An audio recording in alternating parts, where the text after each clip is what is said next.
The laptop screen was still glowing. Doris Samuel hadn't closed it. She couldn't bring herself to. The red banner across the top of the page had been there for 6 hours now, and some stubborn, foolish part of her kept thinking that if she looked away and looked back, it might be gone.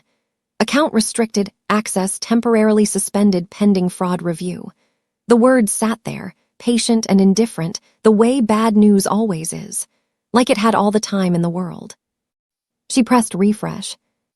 The banner didn't move. On the coffee table beside the laptop, the stack of papers had gotten taller since morning. The electric bill she'd been planning to pay Thursday. The pediatric clinic invoice from last month, the one she'd called about twice and promised she was handling. The rent stub with the handwritten note from her landlord, Mr. Osai, who was a decent man, but a man with his own bills. She'd organized them by due date at some point, thinking organization would make her feel in control. It hadn't. It just made the order of collapse clearer. She pressed refresh again. Still there. In her arms, her son made a sound. Not quite a cry. Something smaller and more exhausted than that, the sound of a baby who had been fussing long enough that even fussing took too much energy. Doris pulled him closer, pressing her lips to the top of his head the way mothers do when they have nothing else to give. His forehead was warm.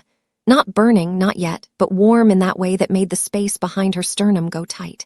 She'd been monitoring it. She'd been doing a lot of monitoring tonight. I know, baby. Mama knows. She stood and walked to the window with him, the way she always did when words ran out. From the 3rd floor of the building on Sedgwick Avenue, the view was a parking lot, and beyond it, the dark row of buildings that lined the block. A few windows still had lights on. People living their nights. People who probably didn't have a red banner on their screen. She bounced him gently, automatically, the way her body had learned to do over 11 months without being taught. 3 months ago, Doris Samuel had a savings account with $14,000 in it. Not rich. She had never been close to rich, but stable. The word she used when she thought about it, stable. 11 years of early mornings and office manager work and packed lunches and skipped vacations, all of it folded carefully into a number that meant her son would have a cushion. Daycare. A rainy day fund. Maybe, one day, a semester of college that didn't start with a loan application. She had trusted a man on the internet who called himself Daniel Ford, investment specialist. He had a website. He had a profile picture. He had testimonials and a prospectus and a phone number that worked the first 4 times she called it. He had a return rate of 22% over 6 weeks, which she knew was impossible. But Daniel Ford had an answer for everything, and Doris Samuel had spent 11 years being careful and getting nowhere fast. She had been tired of being careful. She transferred the money in 2 installments, because Daniel Ford said transferring everything at once flagged the algorithm. On the 3rd week, his number stopped working. The website was gone by the 4th.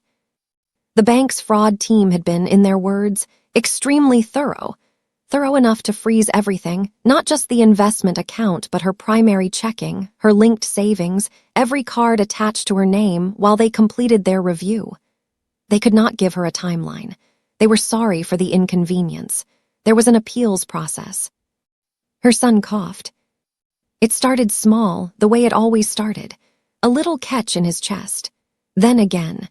Then the 3rd one, the one that made her turn from the window and sit back down on the couch, holding him upright the way the clinic pamphlet said, rubbing slow circles on his back. Come on, baby. Come on, come on. She'd been to the pharmacy on 167th Street that afternoon. The pediatric cough syrup was $11.49. She'd had $4 in her wallet and a card that declined before the cashier finished typing the amount. She'd stood at that counter with her son on her hip and her card in her hand, and she had not cried, because there was a line of people behind her, and she had her dignity, or what was left of it. She'd said sorry one moment, checked her phone like she was waiting on a transfer, and then said, actually, I'll come back, and walked out of the store into the cold. She had come home and sat on the couch, and not moved for 45 minutes. That had been 4 hours ago. His cough came again, and this time it was wetter, that chest-heavy sound that every mother learns to fear. Doris picked up her phone. Her hands were shaking, though she hadn't noticed until right now, watching her own thumb hover over the screen. She needed Maureen. Maureen, who had known her since they were both 23 years old and sharing a two-bedroom in Flatbush. Maureen, who had stood in the delivery room and cried before Doris did. Maureen, who had also, 4 months ago, sat across from her at a diner table and said, "Doris, please, I'm telling you, these investment platforms," and Doris had changed the subject. She hadn't told Maureen yet, not the full truth. She had said there was a banking issue. She had said she was sorting it out. The shame of it was its own kind of weight, the specific, suffocating shame of knowing someone warned you and you smiled and kept walking toward the cliff anyway. But her son was coughing. Pride was a luxury she could not afford tonight.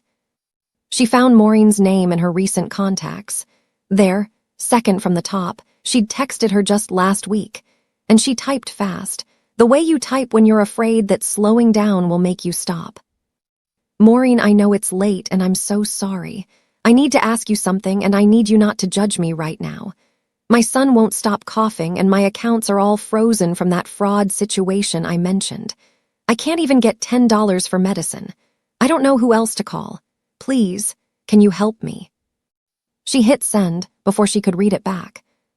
The timestamp said 11:47 p.m. She held her son, and she watched the screen and she waited. "Now before I tell you what happened next, and I promise you, what happened next is going to stop you cold, I need to ask you something. Where in the world are you watching this story from right now? Drop it in the comments below.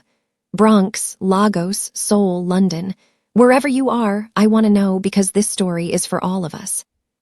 And if you believe that a mother fighting alone in the middle of the night deserves to be seen, hit that like button right now and subscribe so you don't miss a single chapter of what's coming.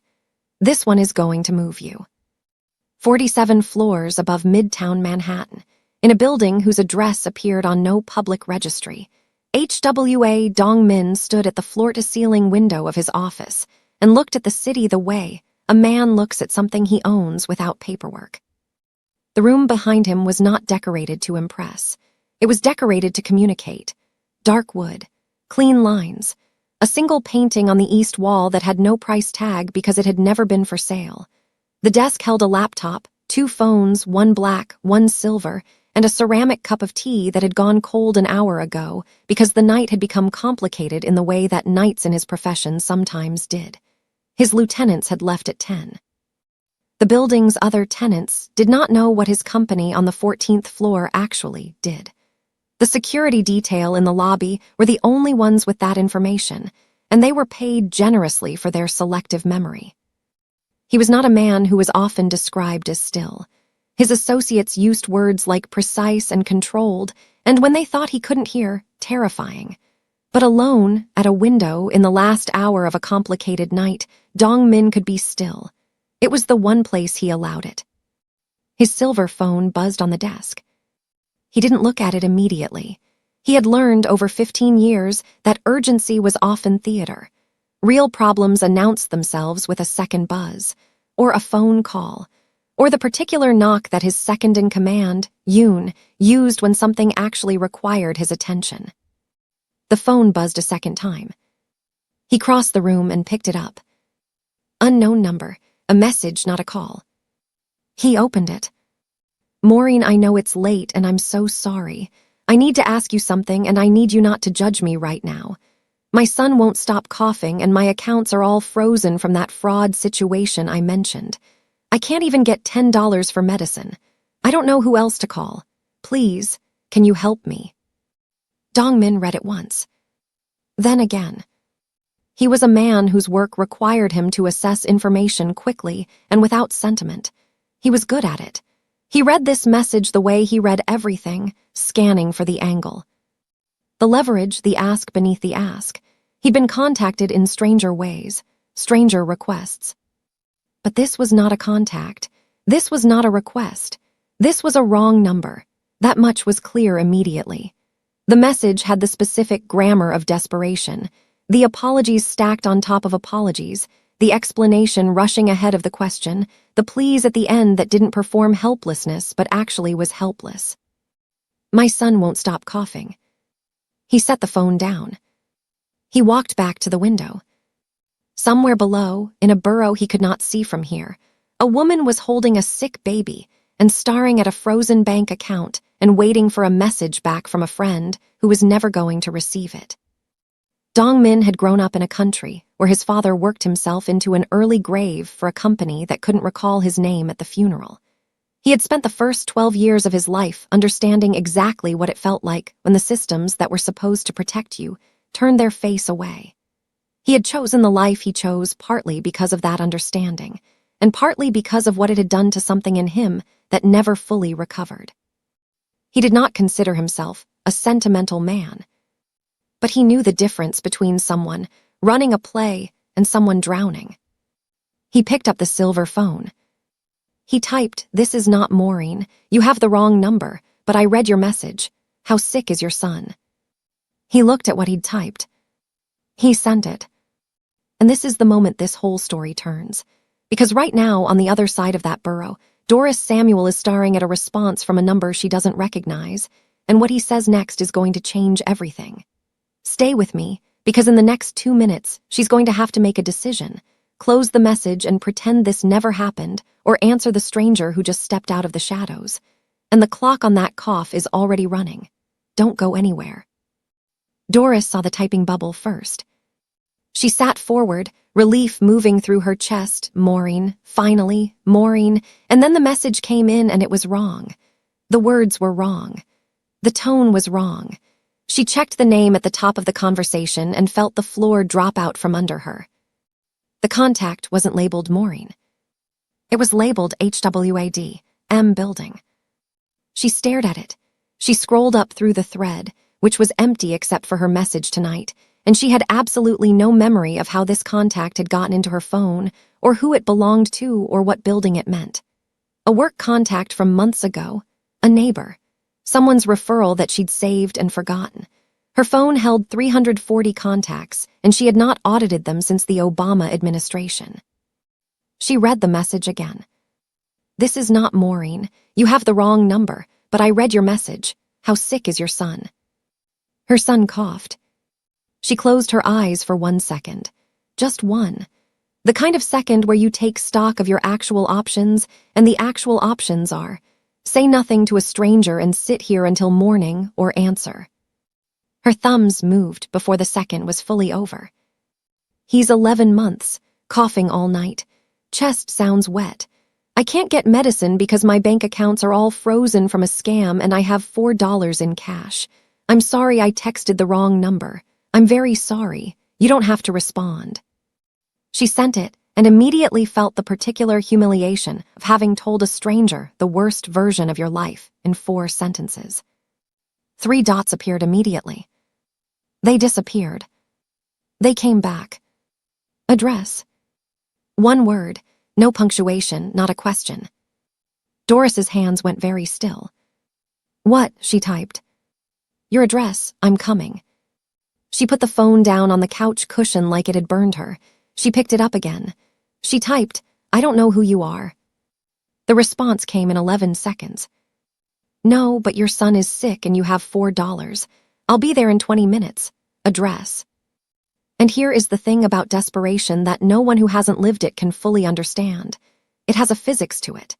It compresses your options down to what's real and what's right in front of you. And right in front of Doris Samuel at 11:52 p.m. was a sick baby, an empty medicine cabinet, and a stranger on a phone who was already, she somehow knew, already moving. She sent the address. She sat on the couch. She held her son. She waited. At 12:14 a.m., 3 black SUVs turned onto Sedgwick Avenue. Doris was watching from the window when they parked. She counted them. 3.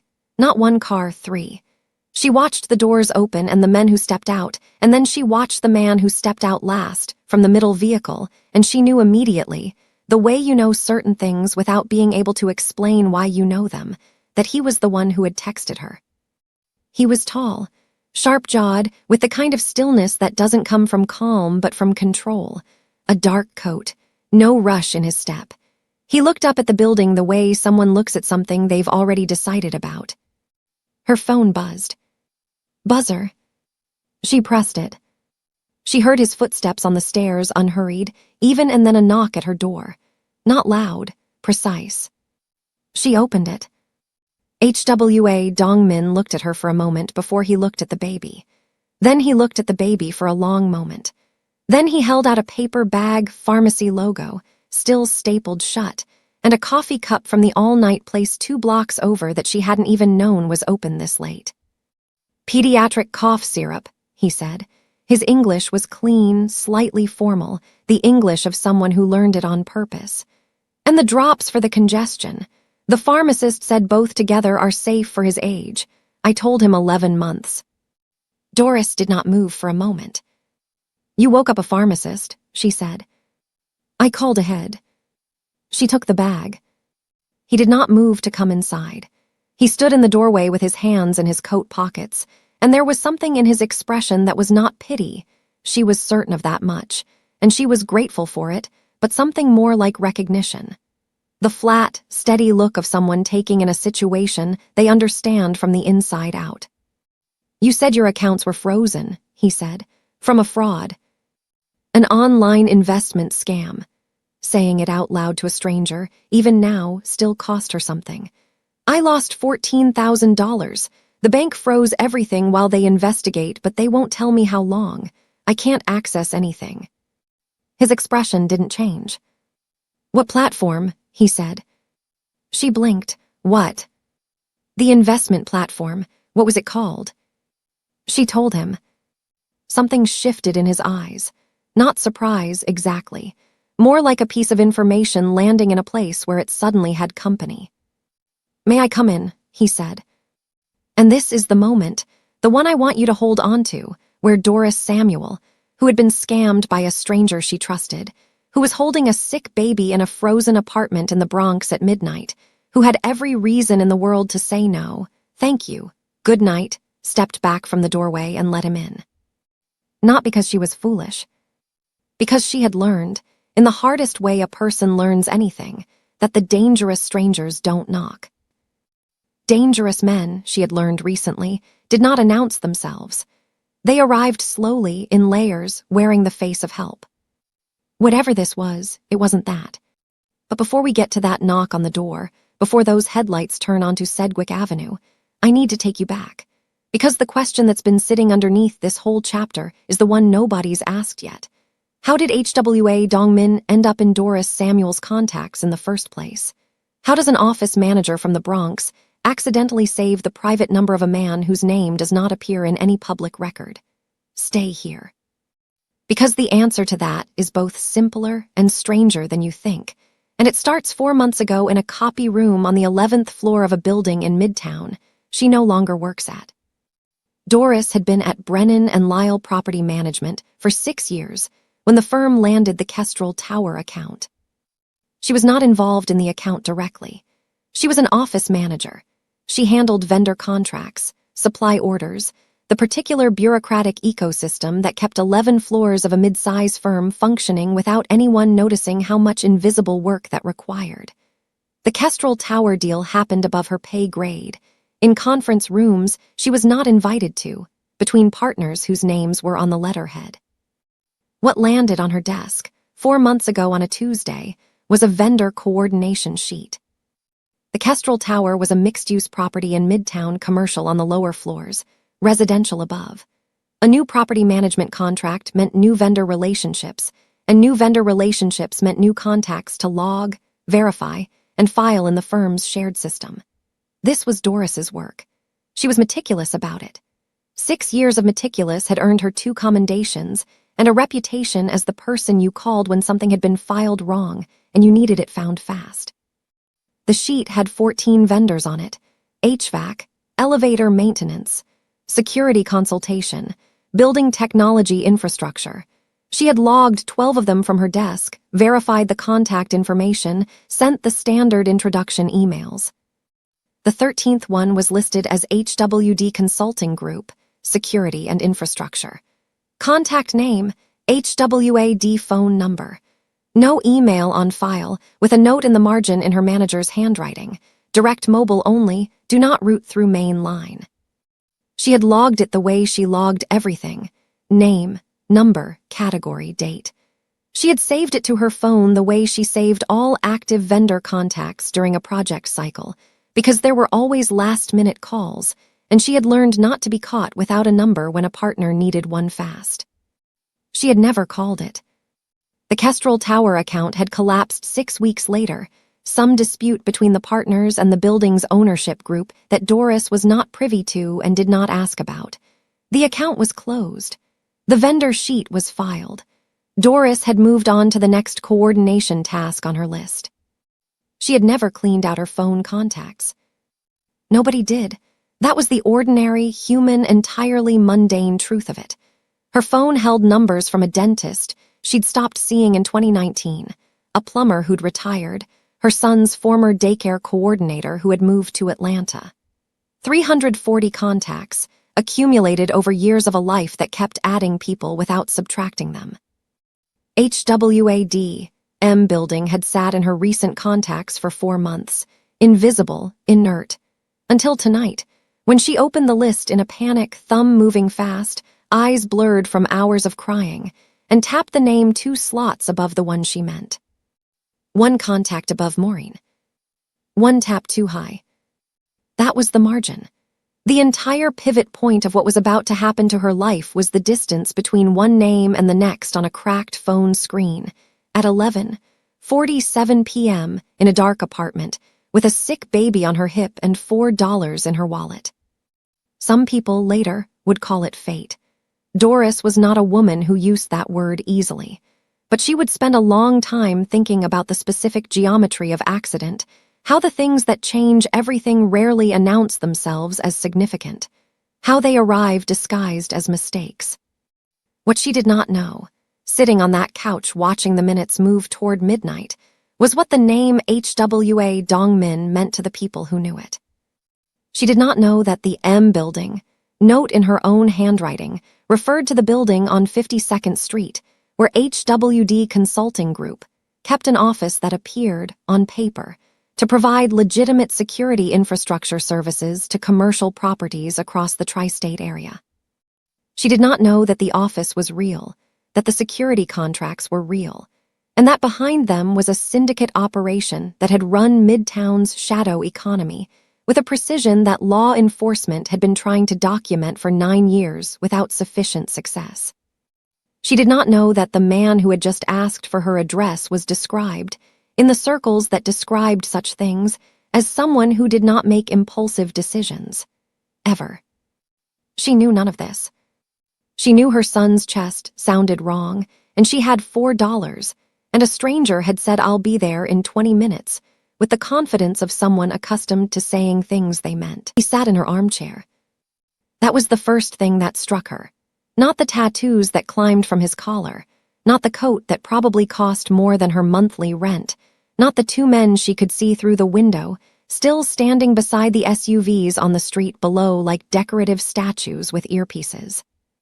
It was the fact that he sat in her armchair, the one with the loose left armrest and the throw blanket her mother had crocheted draped over the back, and he did not look out of place in the way she expected a man like this to look out of place. He looked like he was exactly where he decided to be. Which, she was already understanding, was how HWA Dongmin related to most spaces he entered. Doris sat on the couch across from him with her son in her lap, working the dropper of the infant congestion medicine with the focused attention of a woman who needed something to do with her hands. The pharmacy bag sat open on the cushion beside her. Syrup, drops, and a small container of vapor rub she hadn't asked for, but that made her chest loosen with unexpected gratitude. He had thought of the vapor rub. Whoever had called that pharmacist had described her son's symptoms well enough to prompt the vapor rub. She pressed the dropper gently, and her son made a face and swallowed, and she said good boy under her breath like a small prayer. Dongmin watched this without speaking. She was aware of him watching. She was aware of everything in the room with unusual precision right now. The stack of bills on the table she hadn't moved, the laptop still open to the bank's website with that banner glowing red in the corner of her vision, the toys on the play mat that suddenly seemed to announce the smallness and ordinariness of her life with aggressive clarity. This apartment was 680 square feet.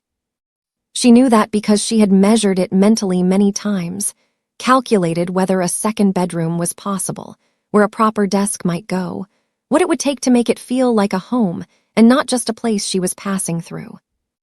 It felt very 680 square feet right now. "You can turn that off," Dongmin said. She followed his eyeline to the laptop. "It doesn't change anything if I do," she said. "No," he agreed, "but you've been looking at it all night." She looked at him. He wasn't wrong, and the fact that he wasn't wrong based on a single observation made her want to close the laptop for reasons that had nothing to do with the screen.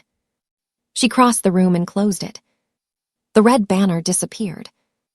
The apartment felt immediately different, smaller, somehow, and more manageable. She sat back down. "How do you know how long I've been looking at it?" she said. "Your eyes went there twice before you sat down. People look at whatever is hurting them." Doris had no answer for that. She tucked it away instead, the way you tuck away a thing you want to think about when you are not sitting across from the man who said it. She had expected, in the 60 seconds between opening the door and settling into this arrangement, that the conversation would feel like an interrogation.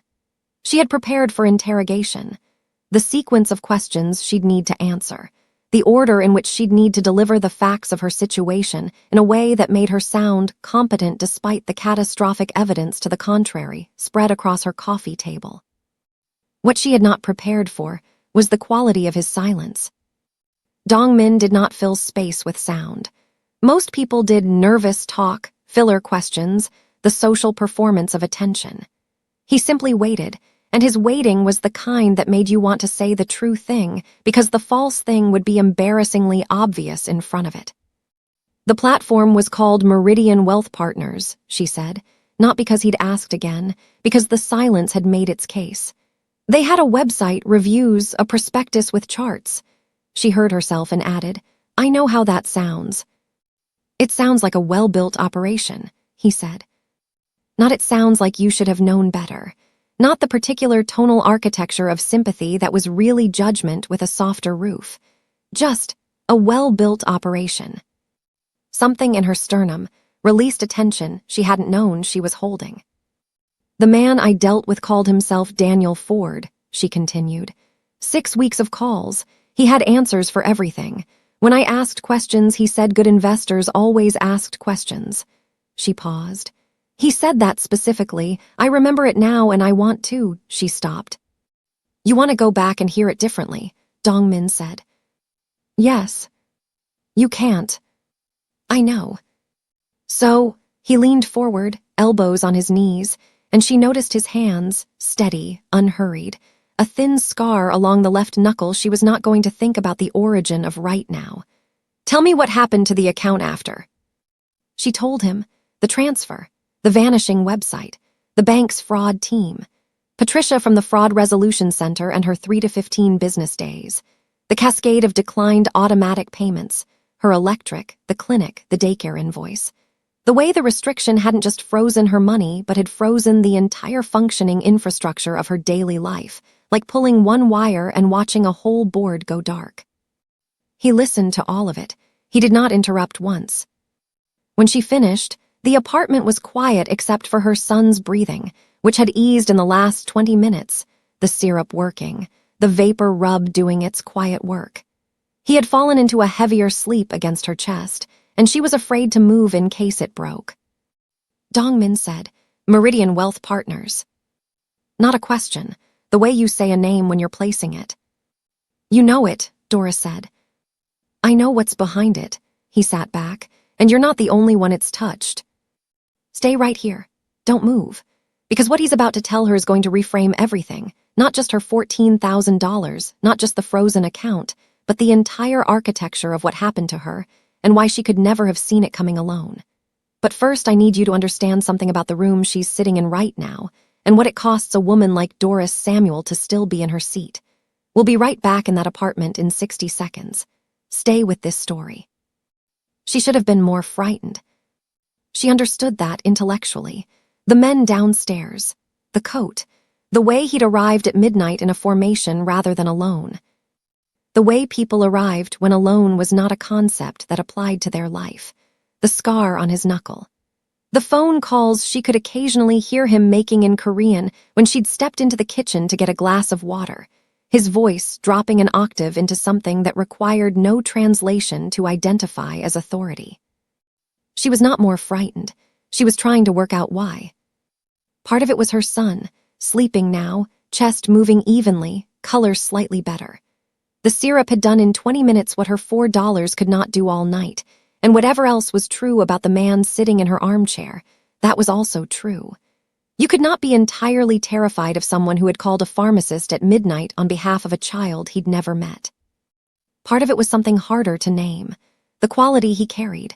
She'd met intimidating men before. Her former firm had 3 partners who used silence as a weapon and eye contact as a negotiation tactic. Dongmin's stillness was a different category. It wasn't aggression compressed into a suit. It was more like, and she searched for the right word, sureness. The particular calm of someone who had long ago made peace with exactly who they were, including the parts the world required them to keep in the dark. There was something restful about being near that, she was surprised to find. Or maybe she was simply too exhausted to perform the fear the situation called for. "You said you know what's behind it," she said. "What does that mean?" He looked at her for a moment. She had the sense he was deciding something, not whether to tell her exactly, but how much of the shape of the thing to reveal. "There's a man," he said. "His name is Victor Thompson, 34 years old. He runs what looks like a fintech consulting firm from a building in Midtown. Legitimate surface, real staff, real office, the kind of operation that passes 4 layers of audit before you find the room underneath." He paused. Meridian Wealth Partners is one of 11 platforms that feed into his network. They target single-income households, working people with savings they can't easily replace. Doris stared at him. 11, she said. "That I know of." The number sat between them. 11. 11 versions of Daniel Ford with his charts and his prospectus, and his good investors always ask questions. 11 platforms full of Dorises, sitting in their apartments right now with red banners on their screens and sick children, and $4 in their wallets and nobody's number to call. "How long has he been running it?" she said. "Long enough that your $14,000 has been moved through 4 jurisdictions, and is currently sitting in an account attached to a shell company in a country without an extradition treaty with the United States." She absorbed this. "So it's gone," she said. "Gone is a location problem," he said, "not a permanent condition." She studied his face. Why does a security consultant know this much about an offshore scam network? The corner of his mouth moved, not quite a smile. The closest approximation of one, she suspected, that his face regularly produced. "I didn't say I was a security consultant. The vendor sheet at my old firm said." "Vendor sheets say what's useful." He held her gaze. "You want to know who I am." "I want to know why you came here," she said. "To this apartment. You read a wrong number text from a woman you've never met, and you drove to the Bronx at midnight with 3 cars. That's not a thing people do." She shifted her son carefully. "Unless they have a reason beyond the text." The almost smile settled into something more serious. "Meridian Wealth Partners," he said, "processed a transaction 14 days ago that ran through a financial channel my organization uses for clean transfers. That means Thompson's network and my accounts are now connected in a way they should not be. In a way that creates," he paused, choosing, "exposure." Doris worked through this slowly and carefully, the way she worked through vendor contracts, looking for the clause beneath the clause. "His dirty money is touching your money," she said. "Yes. And that's a problem for you. A significant one." "So you didn't come here just for my son," she said. Not an accusation. Just the truth, laid flat on the table between them where they could both see it. "No," he said. She appreciated that more than a softer answer would have given her. She appreciated it enough that what she said next surprised even her. "All right," she said, "so we both have a reason." He looked at her with an attention that had shifted, calibrated upward. She felt, in some way she couldn't fully quantify, like something in his assessment of her had been revised. "You're not afraid," he said. I'm exhausted, she corrected. It looks similar from the outside. This time the almost smile broke through enough to qualify. Brief, controlled, like a door opened an inch to prove it wasn't locked. He reached into his coat pocket and placed a phone on her coffee table beside the stack of bills. Black, clean, unlocked screen. My people found a digital signature in Meridian's transaction records, he said. A server location in New Jersey. If your banking records can be paired with the transaction data we already have, we can build a case that the bank cannot ignore and that Thompson cannot hide behind. He looked at her. I need your account statements. Every transfer, every communication with Daniel Ford. Everything. Doris looked at the phone on the table. Then at the man who'd placed it there. Then at the door behind him, beyond which his men were still standing on Sedgwick Avenue at 12:37 in the morning, patient as furniture. Then at her son's sleeping face. My laptop's password protected, she said. That won't be a problem. She believed him immediately, and the fact that she believed him immediately told her something new about how far she had already traveled from the life she'd woken up to that morning. She reached over and opened the laptop. The red banner filled the screen again. And somewhere in New Jersey, in a server farm that Doris Samuel did not yet know existed, a digital clock that had been running for 6 weeks was about to acquire 2 very different sets of eyes. The password was her son's birthday. She typed it without thinking, the way you type things your hands have memorized, and only after the screen unlocked did she register that she just handed a stranger the one combination that opened every door in her digital life. Her banking portal, her email, the cloud storage where she kept his photos, 11 months of firsts, cataloged with the obsessive tenderness of a single mother with no one to share the moments with in real time. She looked at Dongmin. He was already on his own phone, typing something in Korean, not looking at her screen. My associate will connect remotely, he said. He'll need access to your email and your banking transaction history. You can revoke it when we're done. Your associate, she repeated. Ryan, he handles our digital infrastructure. A brief pause. He's good. How good? Good enough that you won't see him working. She wasn't sure if that was reassuring or the opposite. She decided it didn't matter.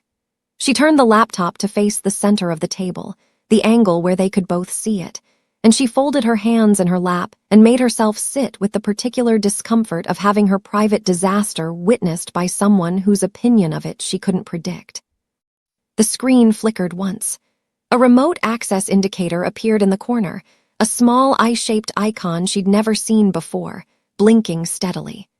Then the cursor began to move on its own, smooth and purposeful, navigating her banking portal with the confidence of someone who had done this 10,000 times.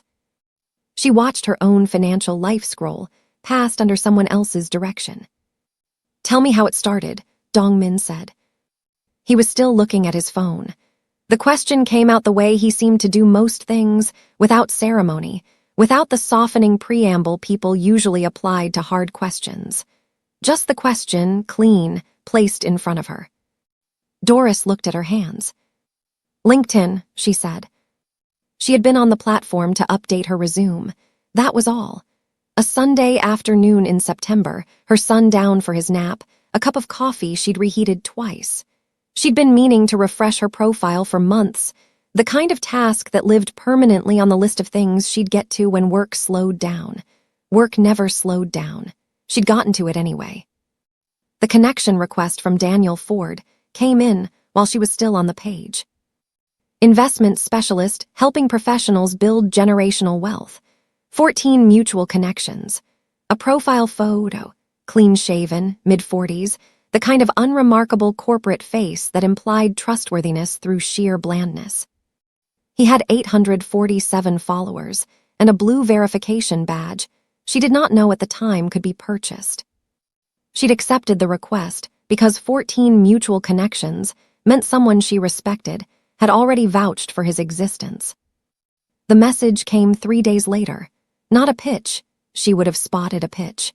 It was a question. I noticed you've been in property management for several years. I work with a lot of professionals in that space. Have you found that the traditional savings models are keeping pace with your actual goals? She had answered because it was a question, not a sales page, and because the answer was no, and because nobody had ever asked her that specific thing in a way that treated her financial goals as something worth taking seriously. That was the first wire. The second came a week later, an article he sent about inflation-adjusted savings, real data from real sources she was able to verify independently. The third was a video call invitation. No pressure, I just find these conversations easier face-to-face. He appeared exactly as his photo suggested. He spoke carefully.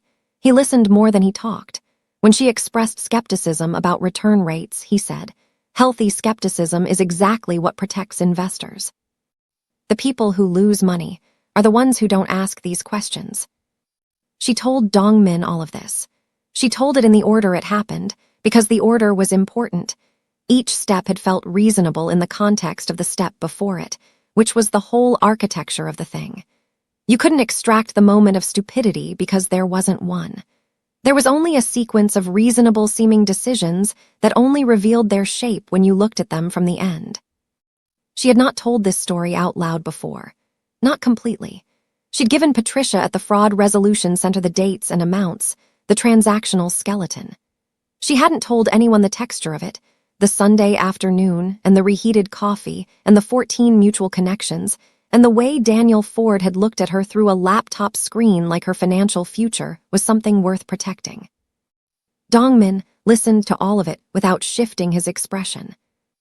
When she finished, the apartment was quiet except for her son's breathing and the soft mechanical sound of Ryan moving through her files on the laptop screen. "The 14 connections," Dong-min said. "Did you ever verify which ones?" She hadn't. She said so. They were likely synthetic accounts, generated to populate the mutual connection field. It's a standard seeding technique, enough familiar numbers to bypass the instinct to check. "How do you know the technique?" He looked at her steadily. "Because I've had to protect against it." She processed this, what it meant about the world he moved in, the particular knowledge his life required. She filed it in the same place she'd filed the knuckle scar and the 3 SUVs and the remote cursor moving through her banking history with quiet expertise. "He said his name was Daniel Ford," she said.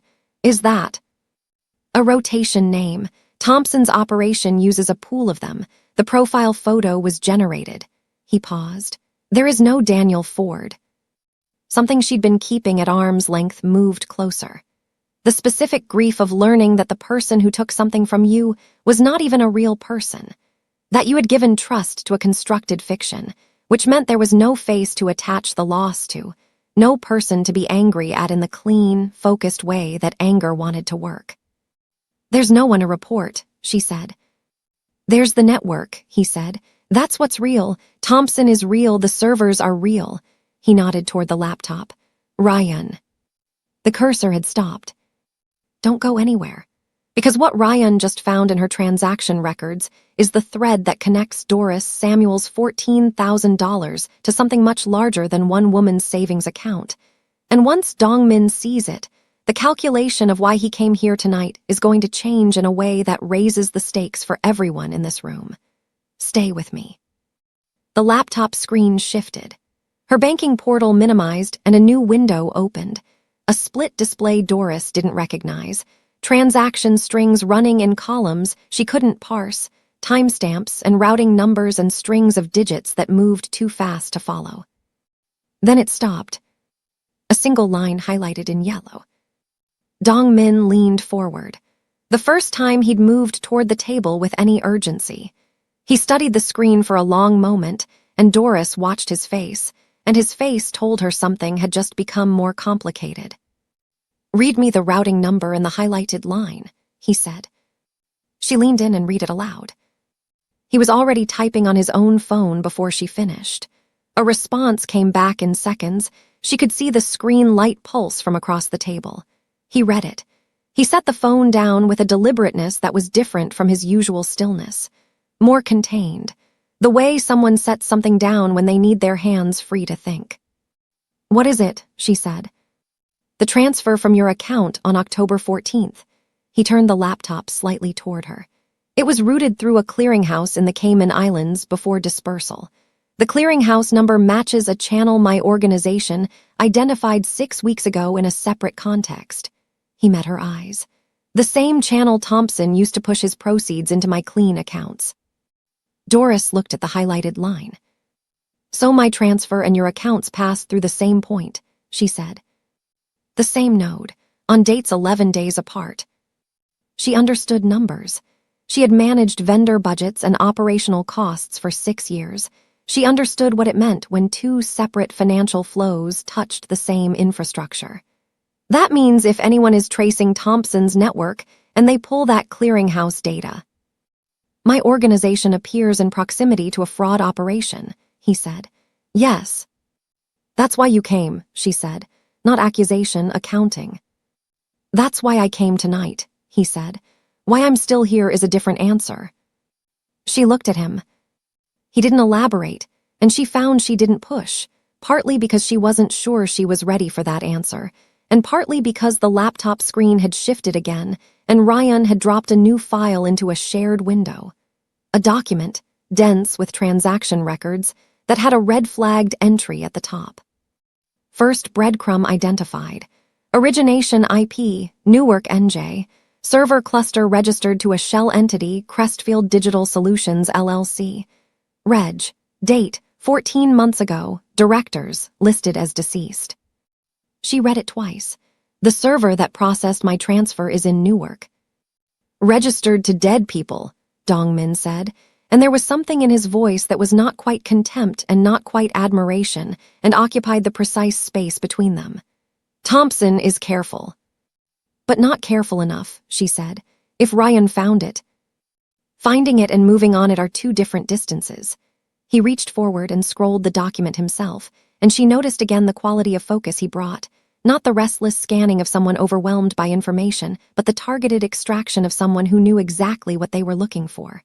Crestfield Digital is the shell, but a shell has a founding agent, a lawyer or a registered service that filed the incorporation. He stopped scrolling. There. She leaned in. Registered agent, Hargrove and Associates, LLC, 1140 Avenue of the Americas, New York, NY. A real law firm, she said. A real address, at minimum, which means a real person signed a real document to bring Crestfield into existence. He sat back. That person is the edge of the thread. Doris stared at the address. Avenue of the Americas. Midtown. 12 minutes from the building where she had spent 6 years managing vendor relationships and filing contact sheets and logging numbers she did not fully understand the significance of until this moment. Ryan can pull the incorporation filing, she said. She hadn't meant it as a question, but it came out oriented toward him.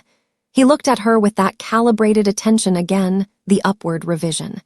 She was doing it again, she realized, moving ahead of the briefing, thinking in the direction the problem was pointing.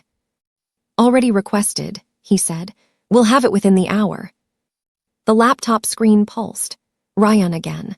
A short message in Korean, and beneath it in English, what appeared to be an automatic translation Ryan had added himself. Email chain recovered from subject's deleted folder. Sender address spoofed but metadata intact. Original IP traces to same Newark cluster, saving for chain of custody documentation. Doris read it, then read it again. My deleted emails, she said. Everything I deleted after I realized it was a scam, I deleted it all because I couldn't look at it. Deletion doesn't remove, it relocates. Dongmin glanced at the screen. Ryan has the full chain, every message between you and the Ford profile. Timestamps, metadata, the original server address embedded in each email header. That's evidence, she said. That's the beginning of evidence. She sat with that distinction. The beginning, one highlighted line in a transaction record, one address on a document filed by a dead person shell company, one email chain pulled from the digital purgatory of her deleted folder. None of it enough yet, all of it more than she'd had 2 hours ago. Her son stirred. Not a cough, a small sound of shifting sleep, the kind that made her hand move automatically to his back even though he wasn't awake. She held it there, feeling the even rise and fall. The vapor rub was working. His breathing had lost that wet, effortful quality. He was just a sleeping baby now, in a warm room, unaware that the landscape around him had changed while he rested. Doris looked at the document on the screen. Then at the man across from her, who was studying his phone again with that unreadable focus, building something in his mind she could not see yet, but could feel the shape of the way you feel a structure going up before the walls are visible. "Thompson doesn't know you found this," she said. "Not yet. And he doesn't know I'm connected to you. As of tonight, no." She thought about Daniel Ford's voice, the patience of it, the way it had known when to slow down and when to press forward, and when to say good investors always ask questions with exactly the right weight. The intelligence behind the fiction, the architecture of the patience. "He's going to find out," she said. Dongmin looked up from his phone. "Yes," he said, "he will. So we have a window." It wasn't a question this time. He recognized the difference. "A narrow one," he said. Doris looked at the address on the screen. 1140 Avenue of the Americas. A real building. A real signature. A real person who had filed a real document that connected Victor Thompson's network of constructed fictions to a single, traceable, physical point in the world. "Then we shouldn't waste it," she said. The laptop screen pulsed one more time. Ryan again. 3 words this time, no translation needed because they were already in English, and they sat at the bottom of the screen in plain text like a door swinging open onto a much larger room. "Found the architect. Before we continue, this story is fiction, but this scam is real. Pig butchering schemes are destroying real families right now in every city you're watching from. Real savings, real sick children, real mothers with nothing left.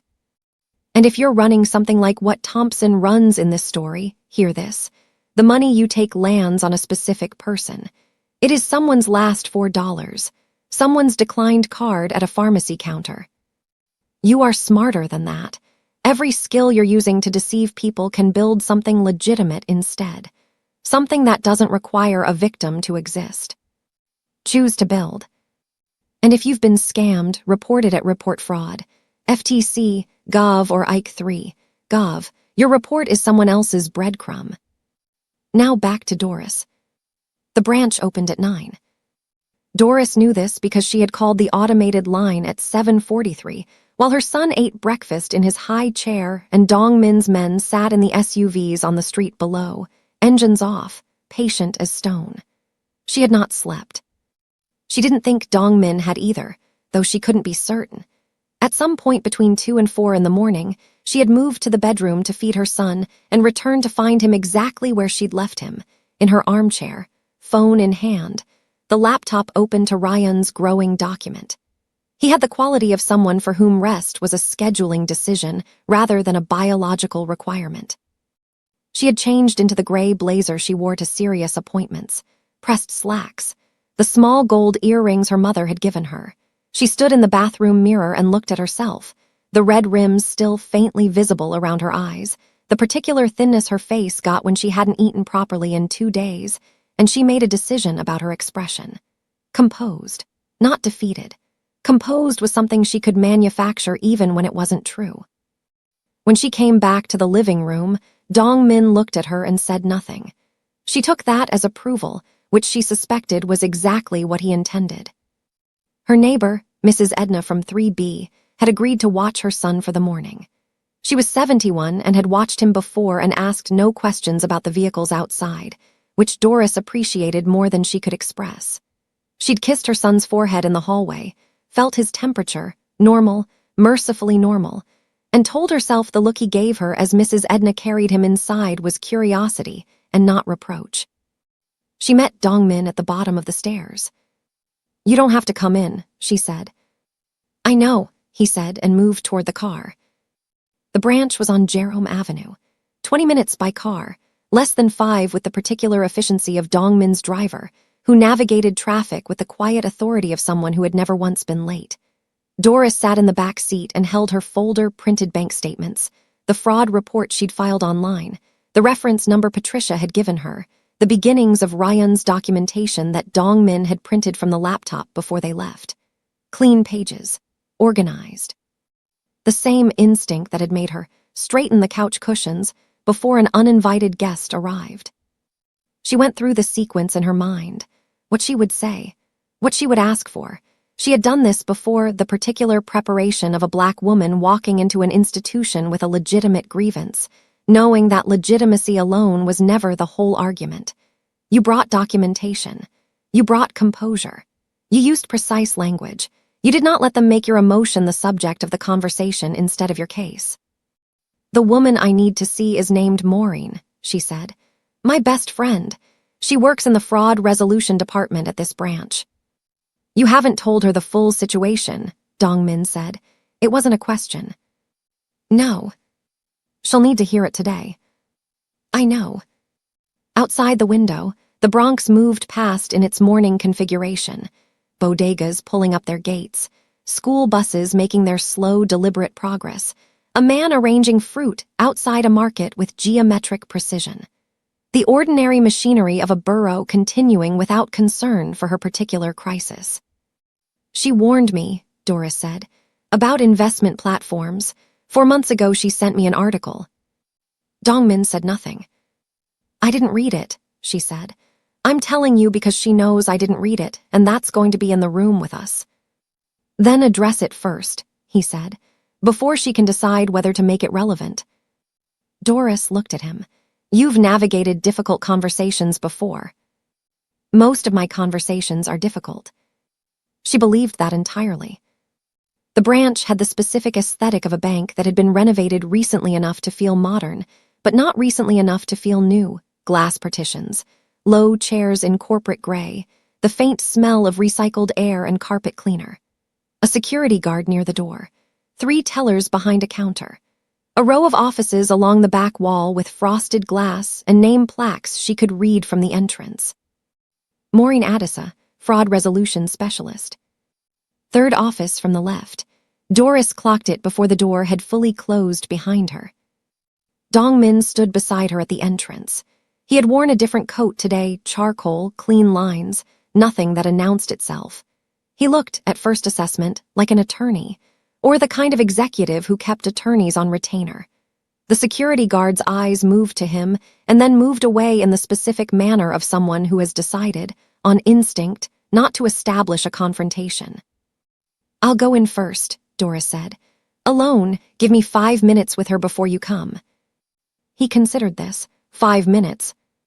She walked to Maureen's office and knocked on the glass. Maureen Addisa had known Doris Samuel for 14 years, which meant she recognized the blazer. She recognized what the blazer meant: serious appointment, high stakes. Doris has prepared. She was on her feet before Doris had the door fully open, and the look on her face cycled through relief and concern, and the specific, complicated expression of a woman who had sent an unread article 4 months ago. "Close the door," Doris said. Maureen closed it. They sat.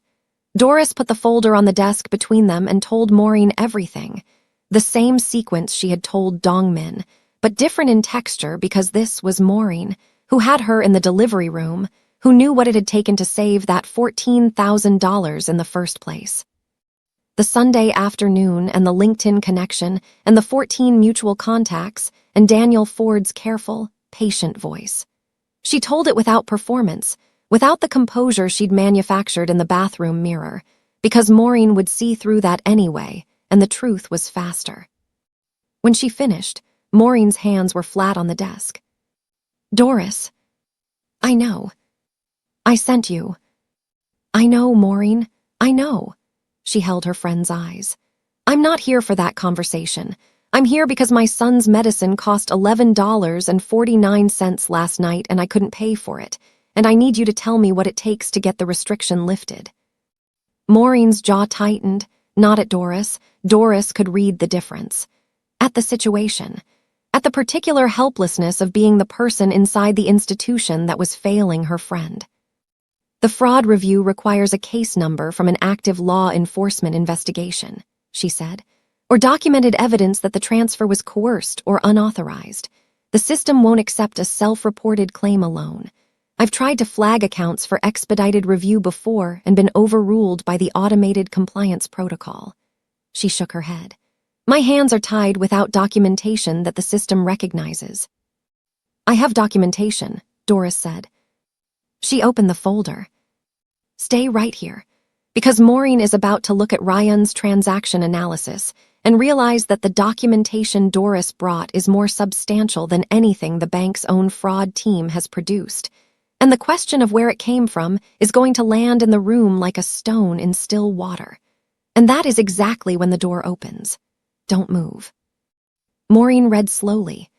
Doris watched her read, the way her eyes moved down the transaction chain, stopped at the highlighted routing number, moved to the Crestfield digital filing, stopped again.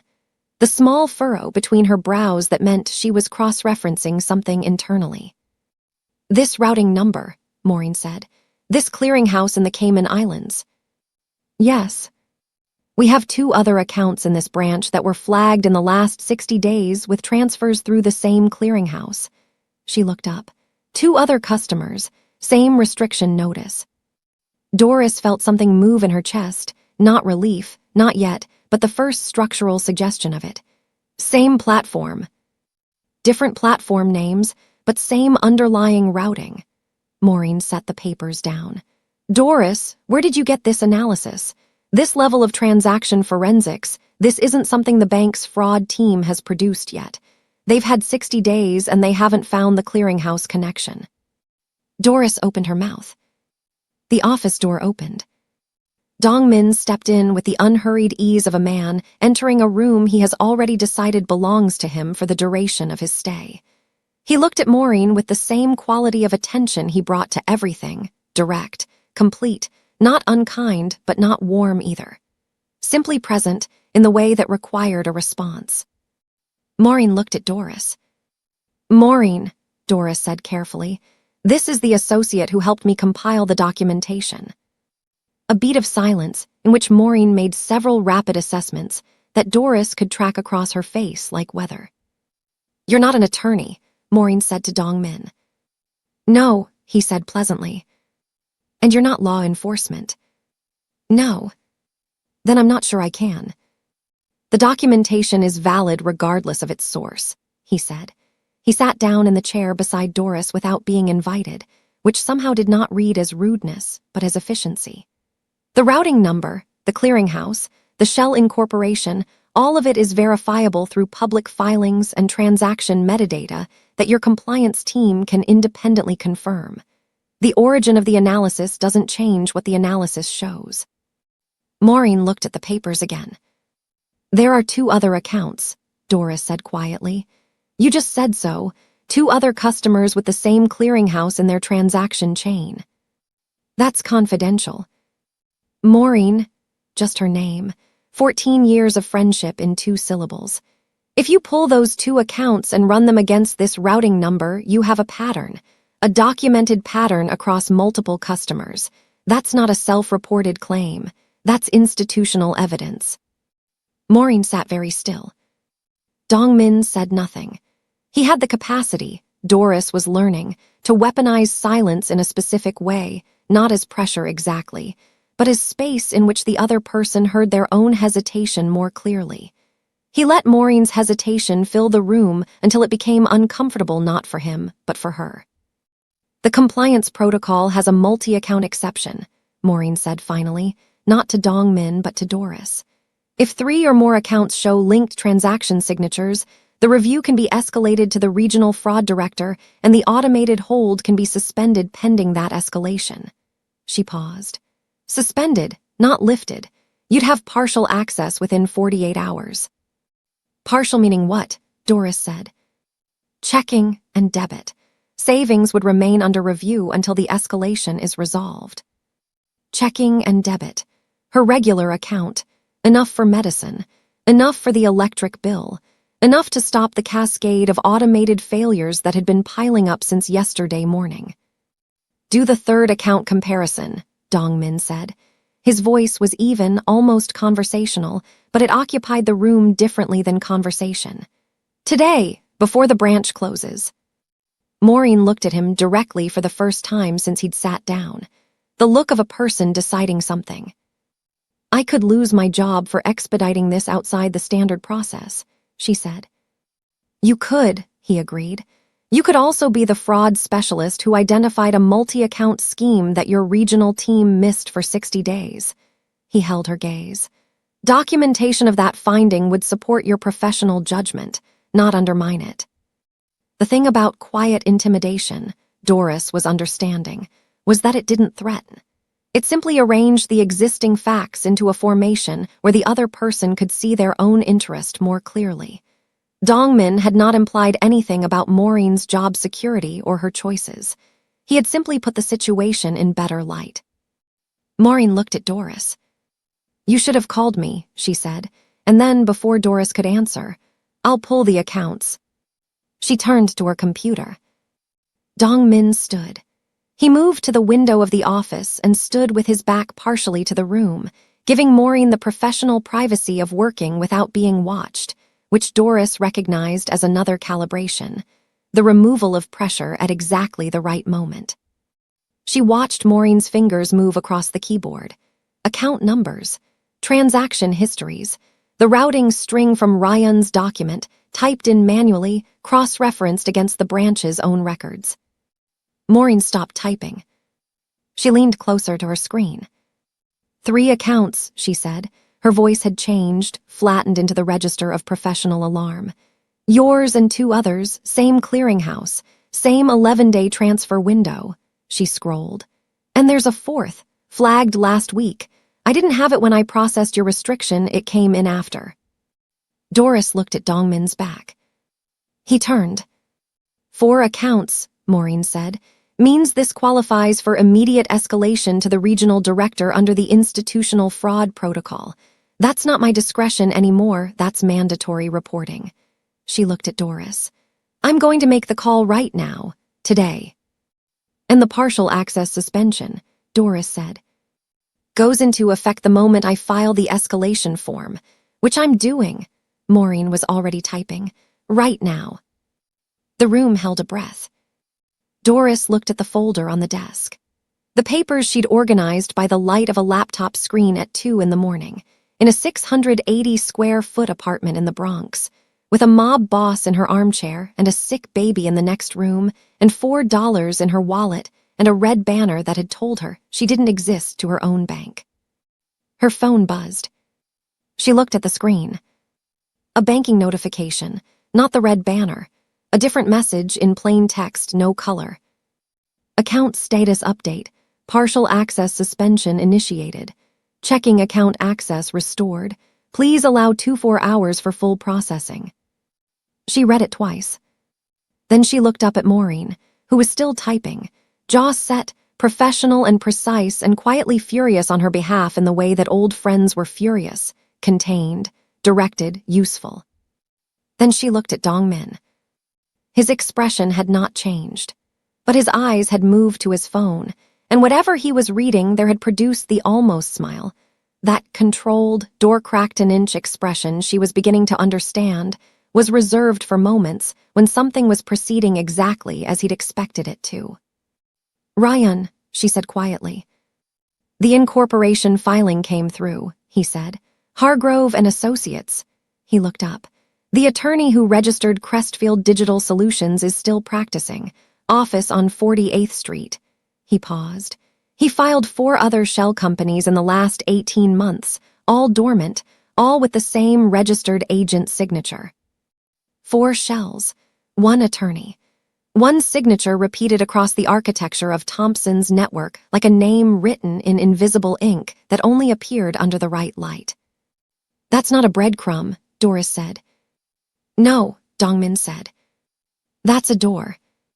He looked at her the way he'd looked at her twice before, that upward calibration, the revised assessment. "Yes," he said, "and tomorrow morning we're going to knock on it." The attorney's name was Gerald Pask. Ryan had the full file on him by 7 the following morning. a document that arrived on Dongmin's phone as a compressed folder, and which he opened at Doris's kitchen table while she made coffee she suspected neither of them would finish. Gerald Pask, 58, 14 years in corporate registration law, an office on 48th Street with 2 paralegals and a client list that was, on its visible surface, entirely unremarkable. Small business incorporations, LLC formations. The bureaucratic paperwork of people starting things. Underneath that surface, 5 shell companies in 18 months. Crestfield Digital Solutions and 4 others, each registered to a different nominee director, each director either deceased or, as Ryan had confirmed overnight, entirely fictional. Names attached to social security numbers that belonged to people who had never filed a tax return because they had never existed. Pask had signed every incorporation document himself. "He knows," Doris said. She set a cup in front of Dongmin and sat across from him. "He has to know what he's registering." "He knows exactly what he's registering," Dongmin said, "which makes him useful and expensive and very careful about what he puts in writing." "Can he be pushed?" Dongmin looked at her over the file. "He was pushed this morning. Ryan sent an anonymous tip to the New York State Bar's ethics hotline at 6 a.m. with the filing documentation attached." Doris thought about this. That puts him on a clock. 24 hours before the bar assigns an investigator. After that, cooperation becomes his best remaining option. She wrapped both hands around her cup. Outside the kitchen window, the morning was gray and close, the kind of January sky that committed to nothing. Her son was still at Mrs. Edna's, she'd called at 7, confirmed he'd slept well. Confirmed his breathing was clear, and then stood in her kitchen for a moment with her eyes closed in the specific gratitude that had no adequate expression. Her checking account had restored overnight. She had bought groceries on the way back from the bank. She had paid the electric bill online, standing in the cereal aisle, and felt the small seismic relief of a number leaving her account voluntarily, on her terms, for something she had chosen. The savings were still frozen. The $14,000 was still in an account attached to a shell company on the other side of an extradition treaty. The red banner was still there if she looked at the savings portal. She had stopped refreshing it. "Pask is the edge of the thread," she said, "but the server is the center." "Yes. And the server is in Newark." Dongmin closed the file. "A warehouse near the port. Crestfield Digital Solutions lists it as a data storage facility on the incorporation documents. Climate-controlled, commercial lease." He looked at her. "Ryan confirmed active traffic on the IP cluster as of 4 this morning." Active traffic. Thompson's operation, running, right now. Processing what Ryan had estimated, conservatively, were hundreds of concurrent scam interactions. Daniel Fords and their equivalents, multiplied across platforms, each one patient and calibrated and sitting across a digital table from someone who had worked very hard for money they were about to lose. "How many people?" Doris said, not quite a question. "The server capacity suggests several hundred active cases, at various stages." Several hundred. She sat with the number. Several hundred Sunday afternoons. Several hundred LinkedIn connections and verification badges and prospectuses with real charts from real sources. Several hundred people who had asked the right questions and been told that asking questions was exactly what good investors did. "I want to see it," she said. Dongmin looked at her. "The warehouse," she said. "I want to see it." "Doris, I'm not asking to go inside. I'm not asking to do anything that compromises what you're building." She held his eyes. "I need to see the physical size of the thing that did this to me. I need it to have dimensions." She paused. "Right now it's a banner on a screen and a voice on a phone and a man who doesn't exist. I need it to be a building." The almost smile did not appear. Something more serious moved through his expression instead, the look of someone who understood the request from the inside out. "We leave in an hour," he said. The drive to Newark took 40 minutes through the Lincoln Tunnel, the SUV moving through traffic with that same quiet efficiency she had stopped noticing, and then noticed again whenever she was in a regular cab. Dongmin sat beside her in the back. Between them on the seat, His laptop ran a live feed from Ryan's monitoring, traffic in and out of the server cluster, rendered as a dashboard of numbers that pulsed with the rhythm of something actively, continuously alive. She watched it and thought about the phrase boiler room. She had known the term abstractly, the way you knew terms from news articles you'd read without expecting to need them. A physical space full of people running coordinated fraud at scale. Scripts and quotas and shift changes. The industrialization of deception. "Does Thompson run it himself?" she said. "Is he there?" Thompson manages remotely. The warehouse is staffed, technical operators, data managers. People who understand what they're facilitating but are insulated from the front-facing fraud by enough layers that culpability becomes complicated. He looked at the dashboard. Thompson will be in Manhattan. He doesn't go to New Jersey. He keeps his hands clean. He keeps his hands distant, not the same thing. The tunnel released them into gray New Jersey light, and the driver navigated south and east, through industrial corridors where warehouses sat in long, identical rows behind chain-link fencing. The landscape had a functional bleakness, no pretense, no ornamentation, just the infrastructure of commerce stripped to its essential geometry. The driver slowed. "Don't go anywhere. Because what Doris is about to see through that window is going to change the internal scale of everything she thought this was, and one detail on the side of that building connects directly back to her laptop, her account, and a name she recognizes from somewhere she never expected. Stay with me." The warehouse sat at the end of a service road off a larger industrial avenue. Unmarked except for a small placard near the loading dock, Crestfield Digital Solutions, LLC in plain black lettering, the kind of signage that announced itself to no one because it had no interest in being found. The building itself was unremarkable in the way that dangerous things were often unremarkable. Corrugated metal siding, high windows, frosted, 3 loading bays, all closed. A parking area with 11 vehicles, a mix of sedans and work vans, practical and anonymous. The SUV stopped across the service road, engine idling. Doris looked at the building. She hadn't examined what she'd expected, exactly. Something that looked like what it was, perhaps, some architectural confession. A building that wore its function on its face the way her own life wore its circumstances. This looked like a place that stored things. Which, she supposed, was precisely what it did. It stored the infrastructure of other people's losses. Server racks and cooling systems, and the digital architecture of several hundred ongoing conversations between real people and constructed fictions. The building didn't look like crime because it had been built to look like logistics, and logistics was invisible, and invisibility was the whole point. "How many people are in there right now?" she said. Ryan counts 14 active sessions on the cluster. Staffing is typically 8 to 12 operators per shift. 8 to 12 people, sitting at workstations, running scripts, performing the particular patience of Daniel Ford across dozens of simultaneous conversations. She thought about shift changes, about the person who had taken over her case when the previous operator clocked out, whether anyone had noted anything particular about her questions, her hesitations, the specific moment when she'd stopped asking and started trusting. Whether she had been, in their internal shorthand, an easy close or a difficult one. Her jaw tightened. "The cooling units on the roof," Dongmin said. He was looking at the building with a different quality of attention, the assessment of someone already planning the next move. "Industrial scale. The server infrastructure inside is significant. This isn't a satellite operation." "It's the center," she said. "Or close to it. Thompson may run parallel clusters, but the transaction routing Ryan traced puts this facility at the hub of the Meridian platform specifically." He paused.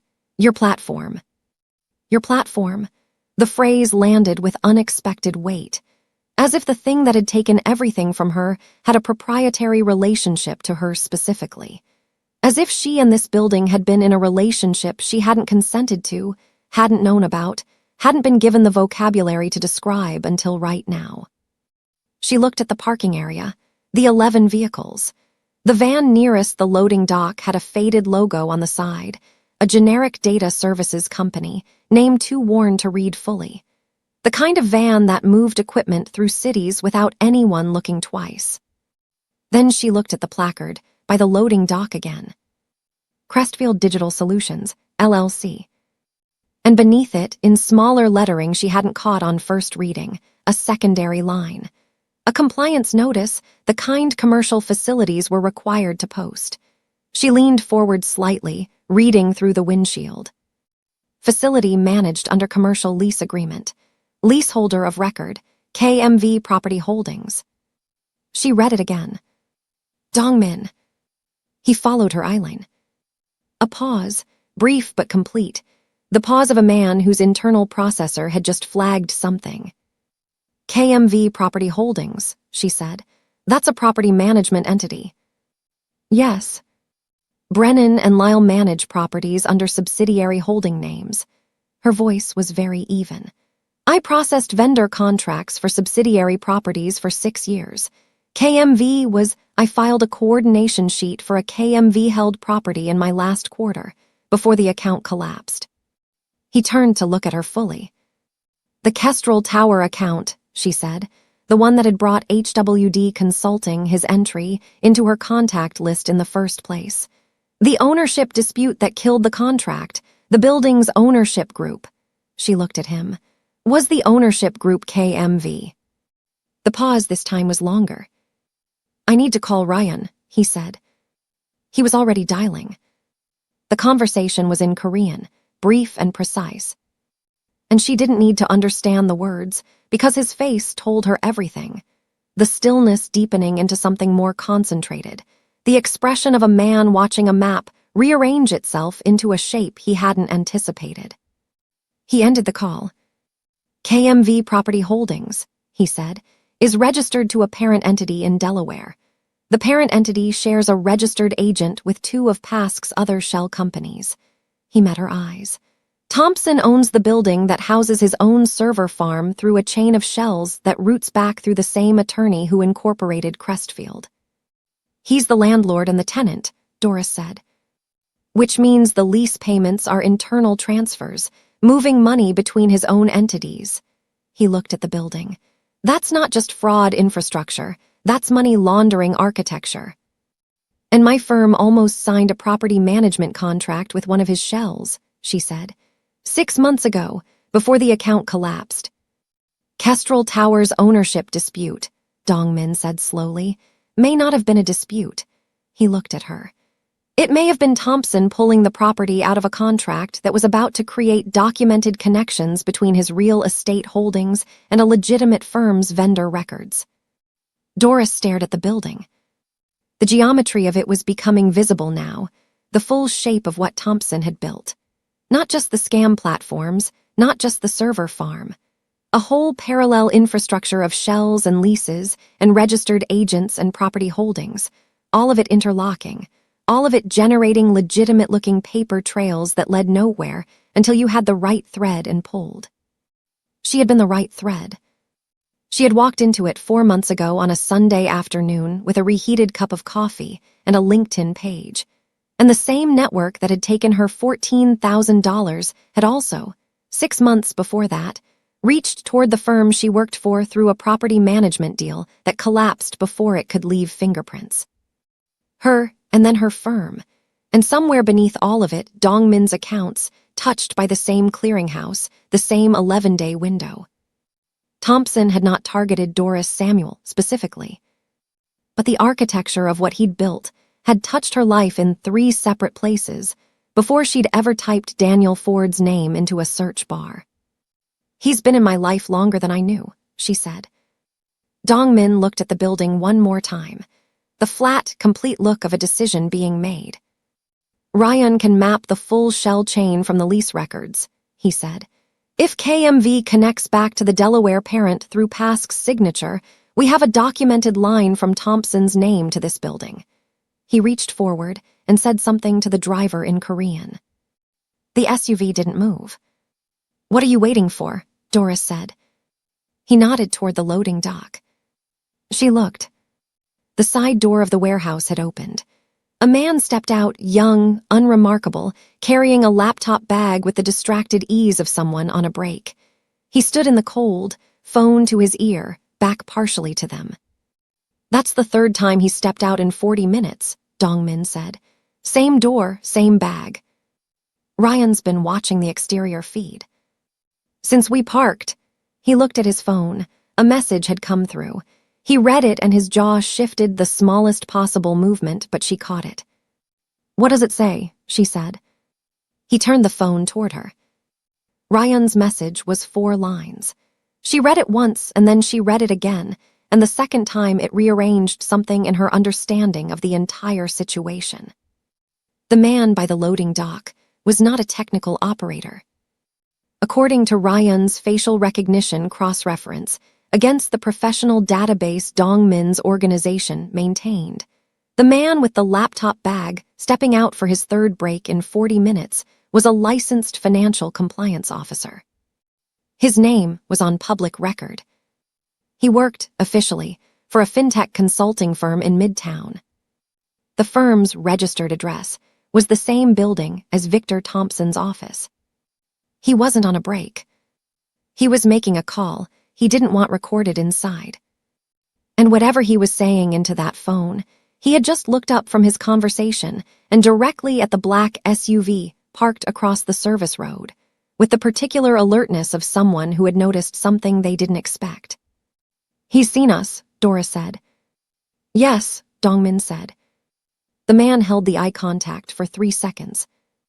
Then he went back inside, and the door closed, and somewhere in the building behind it, Doris understood with cold certainty, a phone call was being redirected.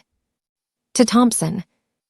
Her phone rang before the SUV had cleared the service road. Mrs. Edna. She answered on the first ring with the particular speed of a mother whose body had been monitoring a frequency she couldn't name all morning, the low hum of something unresolved that lived beneath every other thought. "Doris." Mrs. Edna's voice had a quality she recognized immediately. Calm maintained for the sake of the person on the other end. The voice of someone who had raised 4 children and knew that measured delivery was its own form of care. "He started coughing about 20 minutes ago. I gave him water like you said, but it's not stopping, and now he's running warm." Doris's hand found the door handle before she registered the movement. "How warm?" "My thermometer says 101.4. It was 100.1 15 minutes ago." "Rising, not a static number, a moving one, which was the difference between monitor and move." "I'm coming," Doris said. "Don't put him down, keep him upright." She ended the call. Dongmin was already looking at her. She didn't have to explain the geography of her face. "Sedgwick," he said to the driver. The SUV turned. She had read the pamphlet so many times she could recite it. Fever above 101 in an infant under 12 months warrants immediate medical evaluation. She had read it the way she read everything important, not once for information, but repeatedly until it became reflex.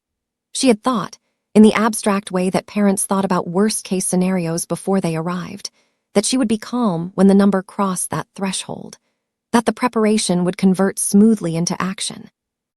What she had not prepared for was the arithmetic of the moment, the calculation that ran beneath the panic like a current she couldn't switch off. The server farm behind them, still active. The compliance officer who had seen the SUV and gone back inside, and was now, certainly, making a call that would reach Thompson within the hour. The window they had identified last night, which Dongmin had described as narrow, and which was narrowing further with every mile of distance between them and New Jersey. And her son, at 101.4 and climbing. She looked out the window, the tunnel, the return through it, Manhattan's skyline briefly visible and then gone. "The window," she said. Dongmin said nothing. If Thompson knows someone was watching the warehouse, he'll begin moving assets, yes. How long before he can migrate the server infrastructure? The cluster is significant. Physical migration takes time. Digital migration, rerouting the IP, transferring the active sessions to a parallel cluster that he can do faster. He paused. 12 hours, maybe less if he has a contingency prepared. 12 hours, she looked at her phone. 10:47 a.m. Ryan needs to start building the chain of custody documentation now, she said. Everything he has, the routing numbers, the PASC filings, the KMV lease records, the IP traffic logs. All of it needs to be packaged for law enforcement before Thompson can credibly claim the digital trail has been altered. I've already messaged him. And the attorney, PASC. The bar ethics tip went in at 6 this morning. If someone contacts him before we do. Yoon is outside his building. A pause. Has been since 8. She looked at him.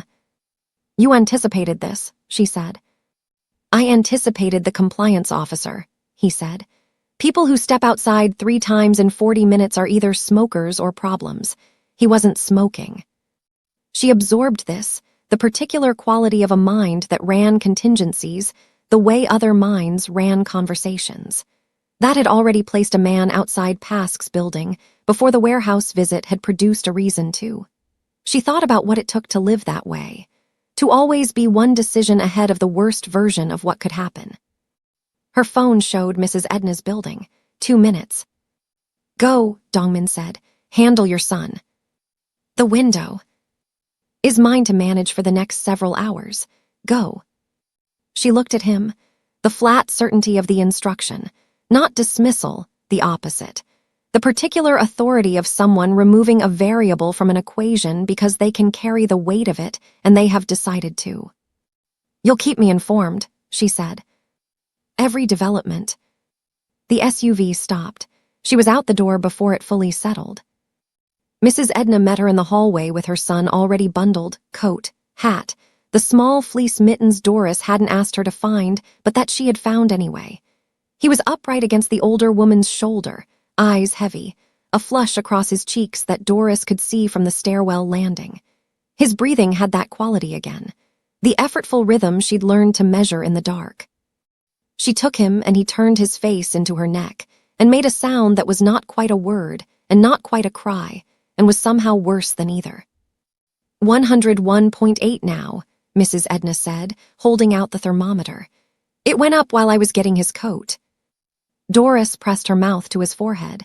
Heat radiated against her lips. Thank you, she said. Lock up for me. She took the stairs. The closest pediatric emergency department was at Lincoln Hospital, 12 minutes by car. She had looked this up in September, the week she brought him home from his 9-month checkup, because she was the kind of mother who looked things up before she needed them. She had hoped never to need the information with this kind of urgency. She flagged a cab on Jerome Avenue. The driver was efficient and asked no questions, and she sat in the back with her son against her chest and her hand flat against his sternum, monitoring the rise and fall the way she'd been monitoring it since the night he first started coughing, 3 days and several lifetimes ago. Stay with me, baby. Just stay with me. He coughed against her shoulder, deep, wet, the kind that came from somewhere further down than the throat and stayed there, rattling. She counted his breaths, faster than they should be for a resting infant. Not dangerously fast, she knew that margin too, had memorized it, but trending. Numbers trending in a direction were the thing to watch, not where they were going. Her phone buzzed. Dongmin, Ryan has the full chain. PASC's paralegal made 3 outgoing calls this morning. 1 to a number registered to a Delaware LLC. Yoon is pulling the number. She read it and typed back. Son is running 101.8, taking him to Lincoln ER. The response came in 4 seconds. Understood. Go. 1 word. Then, 8 seconds later, a second message. I'll handle the window. She put the phone in her pocket and held her son with both arms and said nothing for the rest of the ride. Stop here for just a moment. Because while Doris is walking through those ER doors, something is happening on a phone screen in a midtown office building that Victor Thompson is going to wish had never been sent. And back in that waiting room, Doris is about to face the hardest version of a question this story has been building toward. What do you do when the fight for your son's future and the fight for your son's present are pulling in opposite directions at the same time? Stay with me. The ER waiting room at Lincoln had the specific exhausted energy of a place that never fully closed, the overhead lighting too bright, the chairs too close, The ambient noise a layered composition of other people's urgencies. She checked in at the desk and gave her son's information and the triage nurse, a compact woman with reading glasses pushed up on her forehead, took his temperature again and looked at the number and moved them into the assessment queue with a speed that was reassuring and frightening in equal measure. They put them in a bay with a curtain. A doctor arrived in 11 minutes. Young, efficient. He listened to her son's chest with a stethoscope and asked her questions in the flat, focused register of someone extracting data, and Doris answered all of them precisely. Onset, duration, temperature progression, the syrup from 2 nights ago, the vapor rub, the history of the cough. She had it organized. She had been organizing it mentally since the cab. "There's some congestion in the lower left lobe," the doctor said. "It's early stage. I want to do a chest x-ray and run a respiratory panel." He looked at her son, who was lying against the elevated bed with the glazed calm of a sick child who has temporarily run out of resistance. "We'll know more in about 40 minutes. "Is it pneumonia?" she said. "The x-ray will tell us. It could also be bronchiolitis, common at his age, especially in January." He met her eyes. "He's in the right place. We'll take good care of him." She believed him. That was almost the worst part, believing him and then sitting in the chair beside the bay after he left and feeling the particular helplessness of a situation in which being in the right place was entirely out of her hands. She had done the right things. She was here. The doctor was competent. The nurse who came to prep the x-ray was gentle and narrated everything she did before she did it. There was nothing left for Doris Samuel to manage, which left her alone with the thing she'd been keeping at arm's length since the cab. Her phone showed 4 messages from Dongmin, received in the last 20 minutes while she'd been checking in and answering the doctor's questions. She read them in sequence.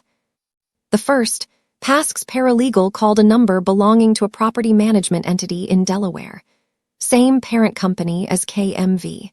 Thompson has been notified that someone was at the warehouse. The second, Ryan tracking unusual activity on the server cluster. Traffic pattern suggests data migration prep. He's beginning to move. The third, Yoon made contact with Pask. He is cooperative. He has documents. The fourth, which had arrived 4 minutes ago and which she read twice. The documents include a signed service agreement between Pask's firm and a client listed as V. Thompson, dated 14 months ago.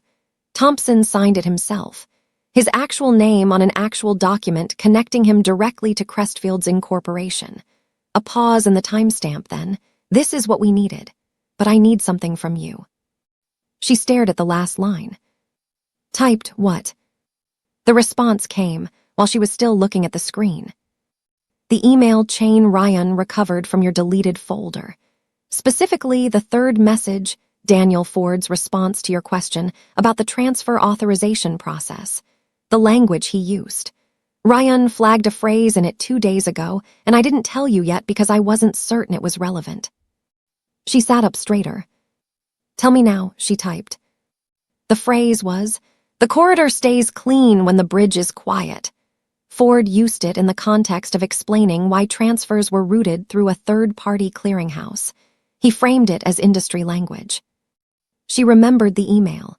She had read it 4 times when it arrived, trying to parse the financial terminology, and had eventually accepted the explanation because everything else Ford had told her had checked out against sources she could verify.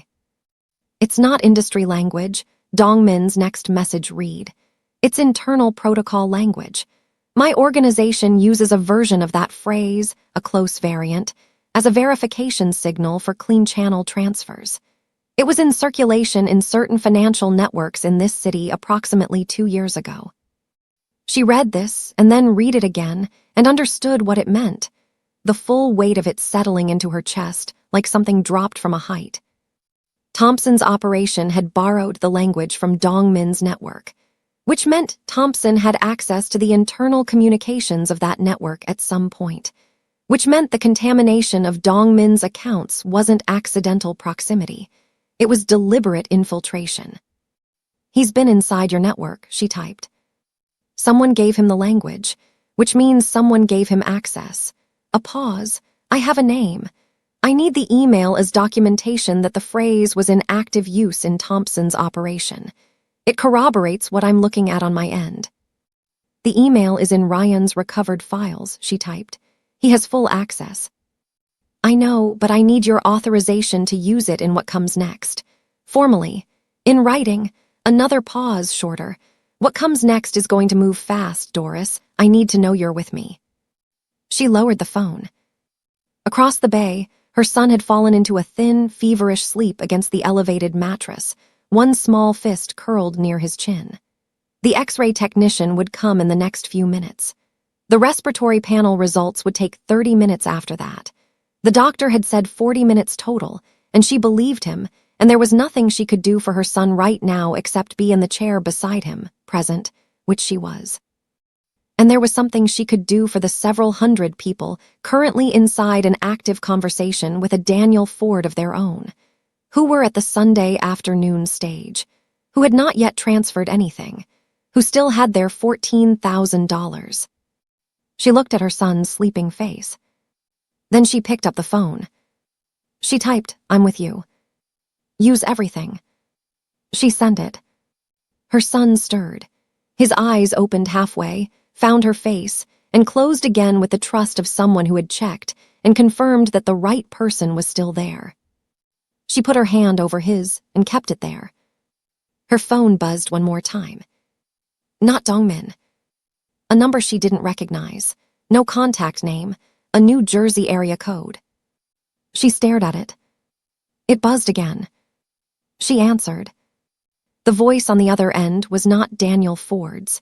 It was younger, tighter, the voice of someone making a call they had decided to make before they could talk themselves out of it. "Ms. Samuel," the voice said, "you don't know me. I work at the Crestfield facility in Newark. I was outside this morning when your car was parked on the service road." A breath. "I've been trying to decide who to call for 3 weeks. I think I just decided." The curtain around the bay moved slightly in the ventilated air. Doris looked at her son's sleeping face. "Talk to me," she said. His name was Aaron Tills. 26 years old. Computer science degree from Rutgers, graduated into a job market that had contracted significantly by the time his diploma was printed. He had answered a job listing on a legitimate employment platform, data infrastructure technician, competitive salary, hybrid schedule, and had been working at the Crestfield facility for 8 months before he fully understood what the infrastructure he was maintaining actually supported. "I told myself it was a gray area," he said. His voice had the particular quality of someone who had been rehearsing a confession for weeks and was now moving through it faster than he'd planned, afraid that slowing down would give him time to stop. "The technical work is real. Server maintenance, cooling systems, network monitoring. I'm not in the operations room. I don't run the scripts." A pause. "But I know what the scripts are for." Doris sat in the chair beside her son's bay with her elbow on her knee and her voice very level. "How long have you known?" "Month 3, someone left a screen open. I saw the conversation template, the full sequence. The LinkedIn profile construction, the verification badge purchase, the escalating trust protocol." Another pause. "I saw the name Daniel Ford." She closed her eyes for 1 second. "That was my operator." Silence on the line. Then, "I'm sorry." She didn't respond to that, not because she didn't believe him, but because sorry was a currency she didn't have space to process right now. "You said you've been deciding who to call for 3 weeks. What changed this morning?"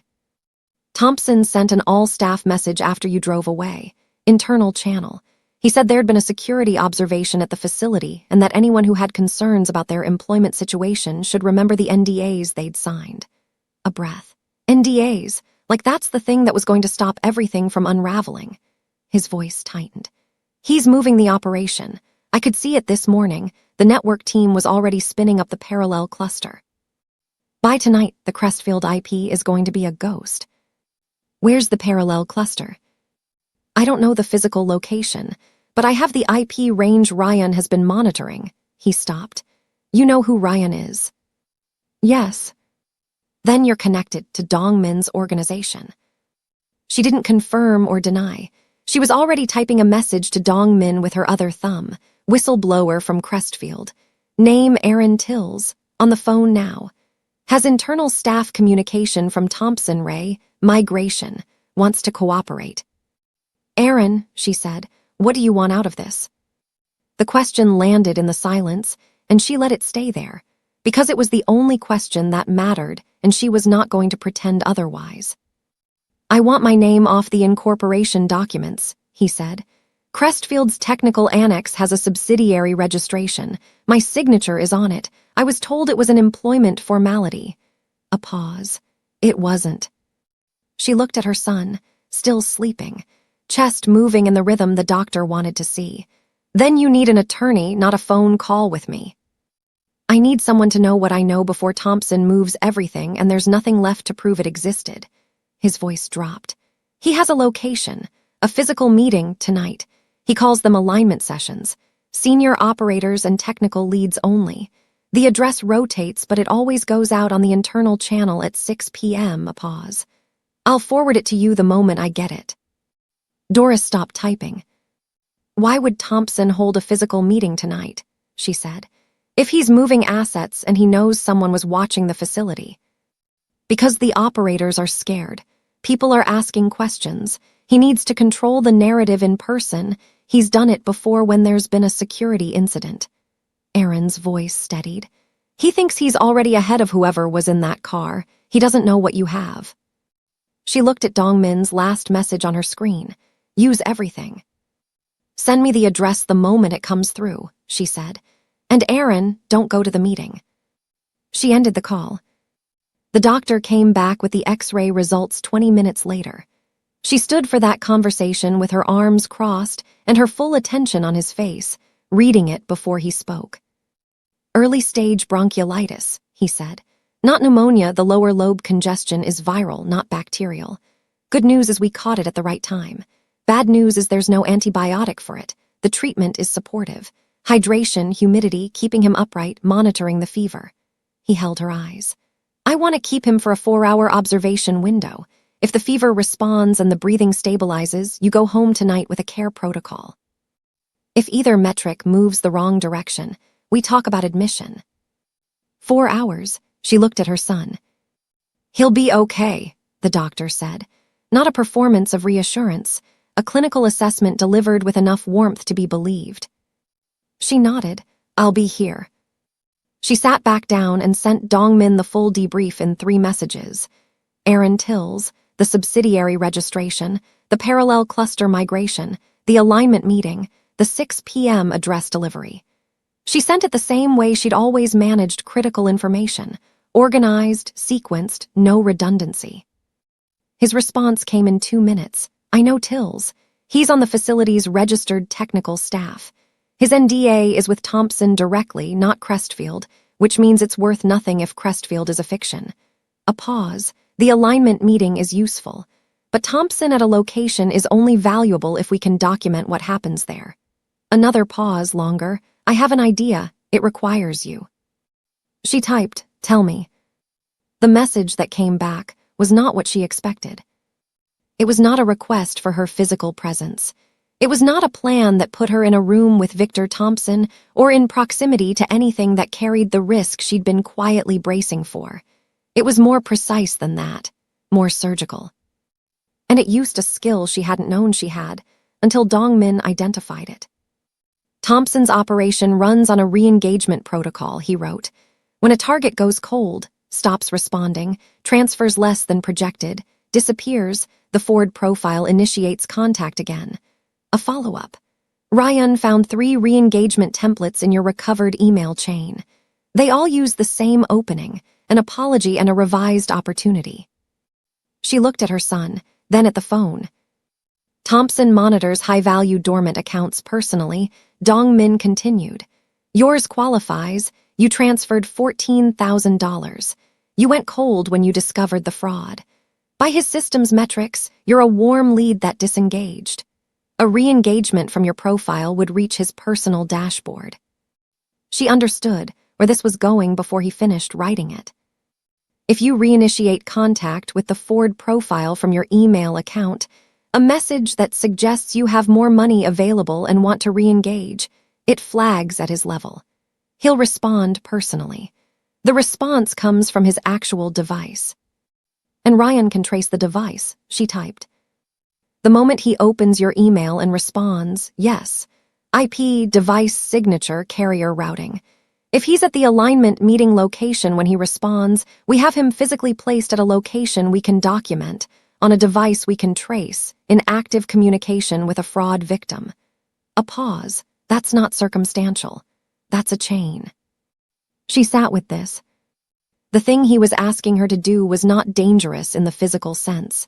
It was a message, words on a screen, sent from her own account, to a profile she had every right to contact because it had contacted her first. There was nothing technically complicated about it. What it required was something different. It required her to re-enter the voice of the woman who had trusted Daniel Ford, to write as someone who still believed, to perform with enough authenticity that a man who had built a career on reading credulity could not detect its absence. Stay right here, because Doris is about to write the most important message of this entire story, and the phrase she's going to use to make Victor Thompson believe her is the same phrase that Daniel Ford used to take everything from her. The trap she's building is made entirely from the wreckage he left behind. Don't go anywhere. Dongmin arrived at the hospital at 2 p.m. He came alone, no detail, no second vehicle, which she understood was a deliberate recalibration for the environment. He appeared in the doorway of her son's bay in the same charcoal coat, looked at the boys sleeping against the elevated mattress, and then looked at Doris in the chair with the laptop open on her knees. "How is he?" he said. "Fever came down to 100.2 in the last hour. Breathing is steadier." She looked at her son. "The doctor is optimistic." He nodded once, pulled the second chair from against the wall and sat beside her without being invited, which had stopped registering as presumption and had become simply the way he moved through space. "The re-engagement message," she said. "I've been drafting it." He looked at the screen. She had written 4 versions. The first 3 were wrong, too formal, too careful, the language of a woman who had organized her grief into documentation. The 4th was closer.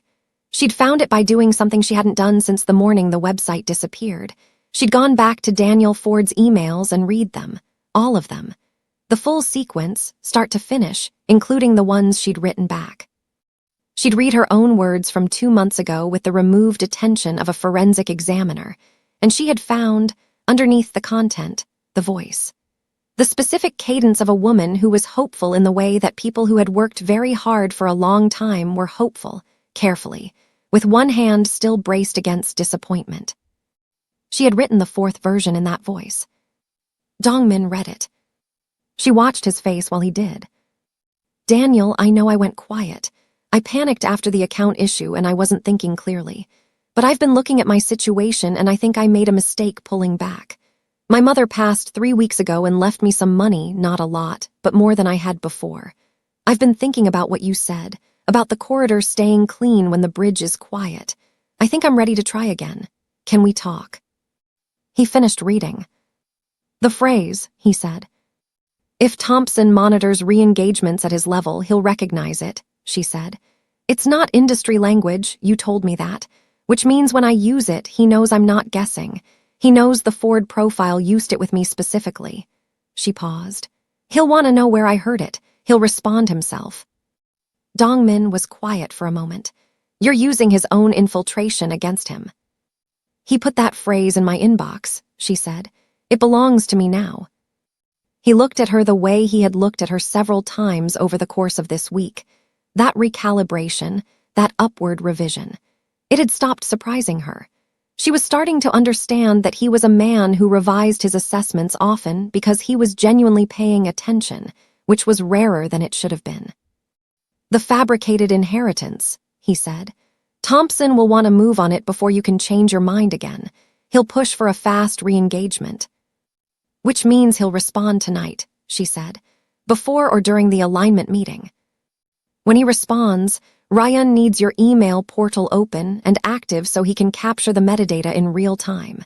He paused. "Are you ready to send it?" She looked at her son.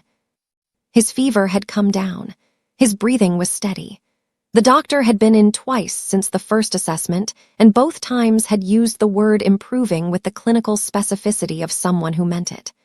The 4-hour observation window had 40 minutes remaining, and the numbers were moving in the right direction. She looked at the message on the screen. The corridor stays clean when the bridge is quiet. The phrase that had helped take everything from her, sitting now in the fourth line of a trap she had built from the inside of her own loss. She thought about the several hundred active conversations running on a server that was already being migrated. About the Sunday afternoons still ahead of people who hadn't yet transferred anything. About Aaron Tills's voice. I saw the name Daniel Ford, and the 8 months of telling himself it was a gray area. She hit send. The timestamp read 2:47 p.m. The email left her outbox and went wherever emails went, through servers and routing infrastructure and the invisible architecture of a digital world she had trusted too completely and was now learning to navigate with different tools. Her phone buzzed at 3:12 p.m. 25 minutes later. Not Dongmin, not Aaron Tills. Her email, a new message.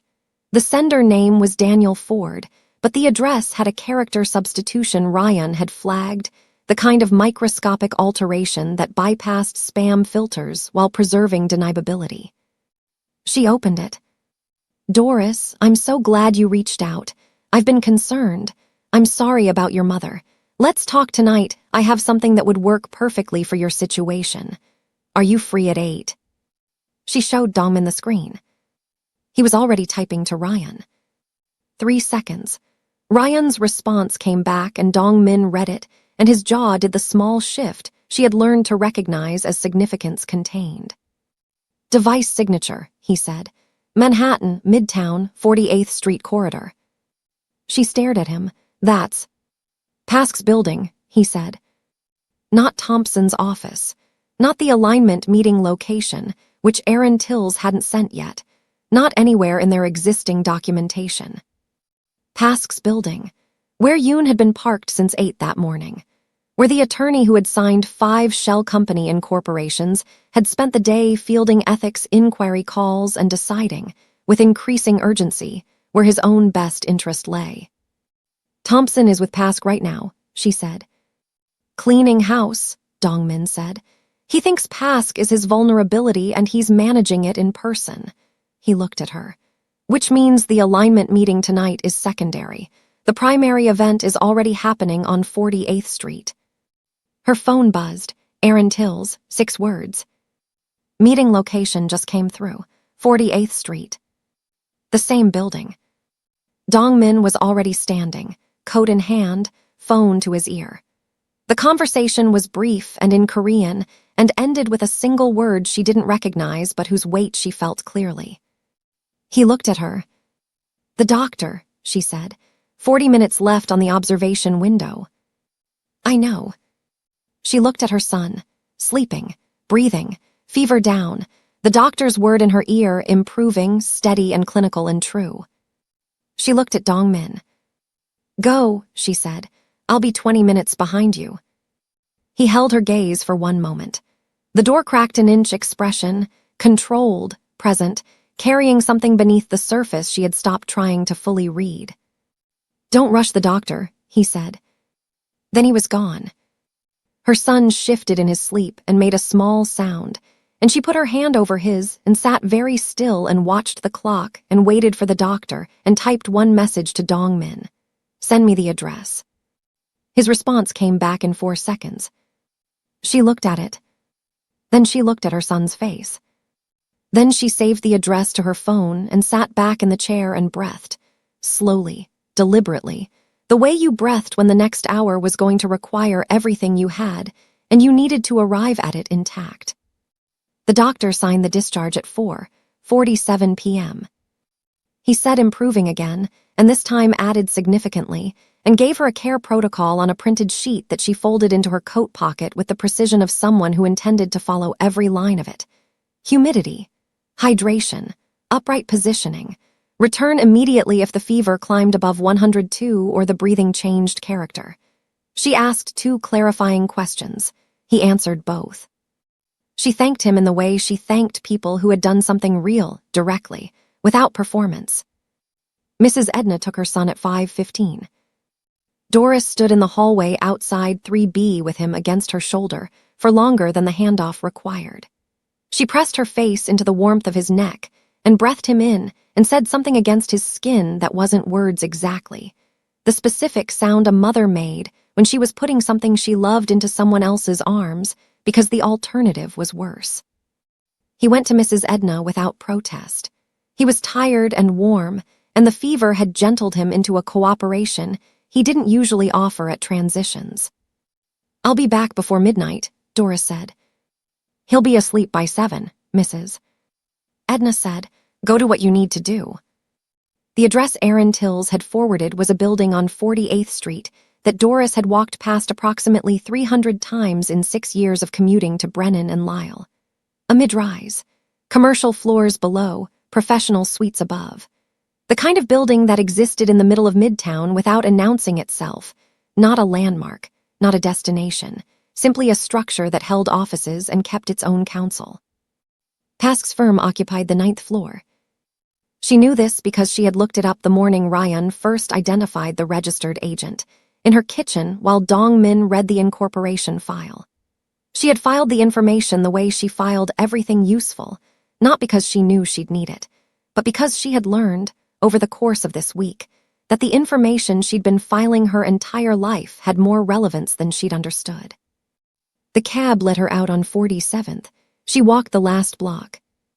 Dongmin's SUV was parked on the avenue side, engine off. Yoon.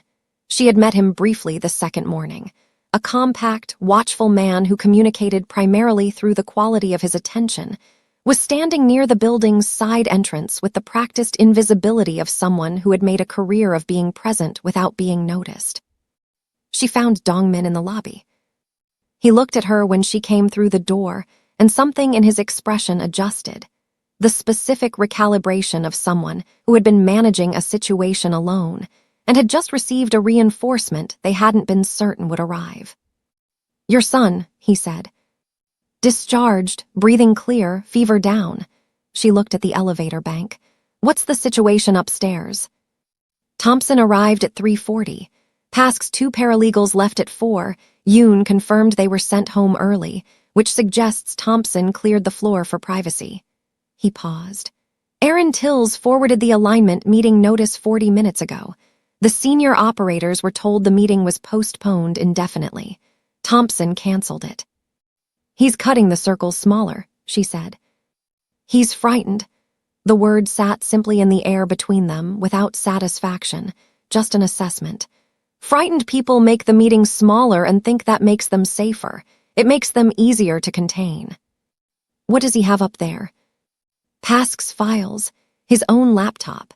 And according to the internal channel message Aaron forwarded 20 minutes ago, the master authorization credentials for the Meridian platform's escrow accounts.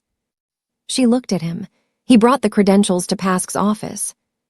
He came to supervise the document destruction personally, which means he needed to be able to authorize account migrations remotely while he was here. A pause. "The credentials are active. The accounts they control are active. Every frozen account connected to the Meridian platform, including yours, is accessible through that authorization sequence." The lobby was quiet around them. A security desk with a guard who had been given a reason not to look up, she suspected. The elevator light descending from the 9th floor. "Ryan is ready," she said. "Has been since this afternoon." "And the documentation chain?" "Complete. Transaction records, Shell Incorporation filings, Pask's signed service agreement with Thompson's name on it, the device trace from your re-engagement email, Aaron Tills's sworn statement which he recorded and sent to Ryan an hour ago." He met her eyes. "Everything that happens in the next 2 hours is documented in real time. Ryan is watching every keystroke on Thompson's device." She looked at the elevator. "Then let's go up," she said. "Don't go anywhere. Because what happens on the 9th floor of this building in the next 60 minutes is the moment this entire story has been building toward, and the detail that finally breaks Victor Thompson is not going to come from Dongmin. It's going to come from Doris. Stay with me. The 9th floor was dim. Half the overhead lights off, the remainder casting the corridor in the amber wash of after hours. Pask's suite was at the end of the hall, frosted glass door, the firm's name in gold lettering that caught the light from inside. 2 voices. She could hear them before Dongmin reached the door. One measured, controlled, a man accustomed to managing rooms. One with the higher register of someone performing calm over something less calm beneath it. Dongmin opened the door.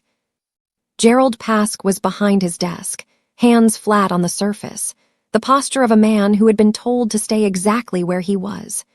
He was older than his file had suggested, mid-50s, silver at the temples, the kind of face that had spent decades in professional rooms and had learned to be unreadable.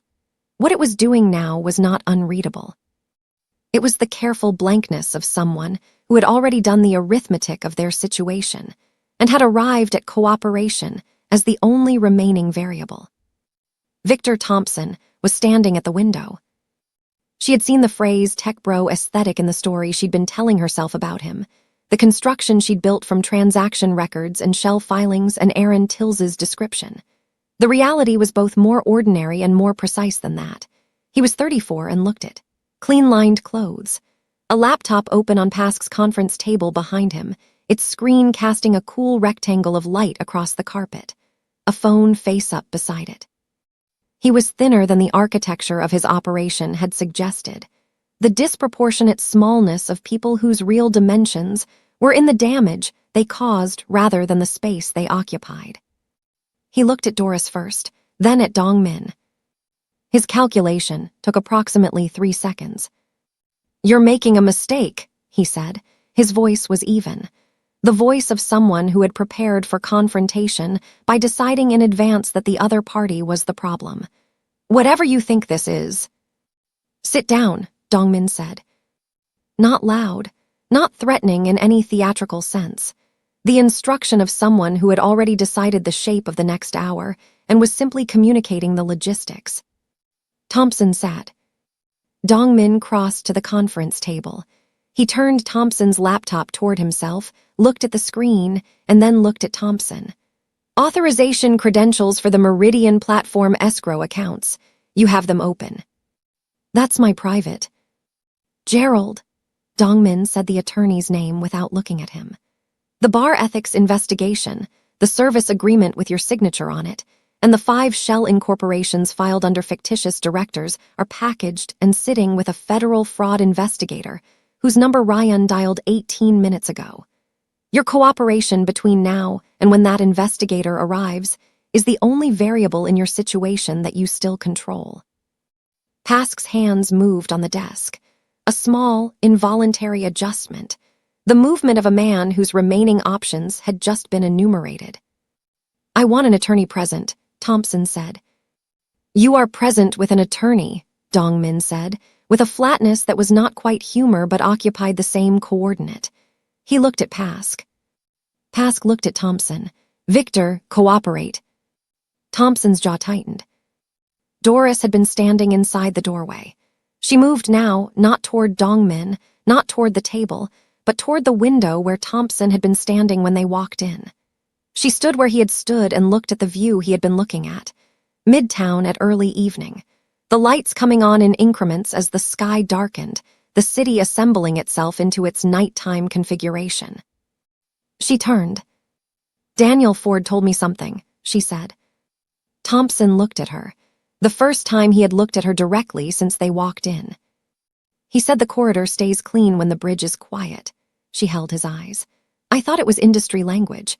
I was wrong about a lot of things in my conversations with Daniel Ford, but I've been thinking about that phrase all week, and I think what it actually means is that the operation only works when the victims stay silent."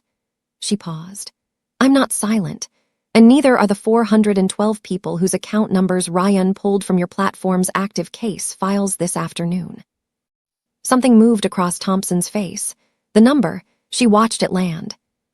412 active cases, she continued. Not closed, active, people who are currently in conversation with a version of Daniel Ford who haven't transferred yet, who still have their money. She took one step toward the table. "You have the authorization credentials open on that laptop, Every frozen account on the Meridian platform, mine, and every other account your system has restricted, can be released through that sequence right now. Tonight. She looked at the screen. I watched my bank freeze my account in real time. I want to watch it unfreeze the same way. The room was quiet. Thompson looked at the laptop, then at Dong-min. The calculation running behind his eyes, the same intelligence that had built the architecture of the operation, now turning on the problem of its own dismantling. If I authorize the release, he said, I'm documenting my own access to those accounts. You've already documented it, Dong-min said. Ryan has your keystrokes from the moment you opened the credentials file. The documentation exists whether you authorize the release or not. He looked at Thompson with the flat, complete attention of someone who had run this sequence many times in various configurations. The only thing the authorization changes is what happens to the people whose money is sitting in those accounts. Thompson looked at Doris. She did not look away. She thought about the pharmacy counter on 167th Street, the silence where the approval beep should have been. Brianna's face, neutral and professionally detached, turning the screen slightly so Doris could see the word. Restricted.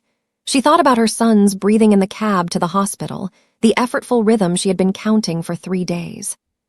She thought about 412 people who were at the Sunday afternoon stage of a conversation with a fiction, and the specific Sunday afternoons that had not happened yet. She thought about Victor Thompson deciding, in an orphanage somewhere, that being taken from made it acceptable to take. She thought about how that logic worked, and how it ended, and what it cost everyone except the person running it. You grew up with nothing, she said, not a weapon, just a fact placed in the room. So did I. My $14,000 was 11 years of nothing accumulated into something. You took 11 years. She looked at the laptop. Give it back. The silence lasted long enough that she heard the ventilation system cycling, the muffled sound of the avenue below, Pask shifting in his chair. Thompson reached forward and typed. The authorization sequence took 40 seconds. She watched his hands on the keyboard, precise, practiced, the hands of someone who had run this system in the other direction so many times the keystrokes were automatic. He hit the final confirmation. A status bar appeared on the screen. Processing mass account restoration, Meridian platform. Estimated completion, 4 minutes. Doris took out her phone. She opened her banking app. The savings portal still showed the red banner. She watched it.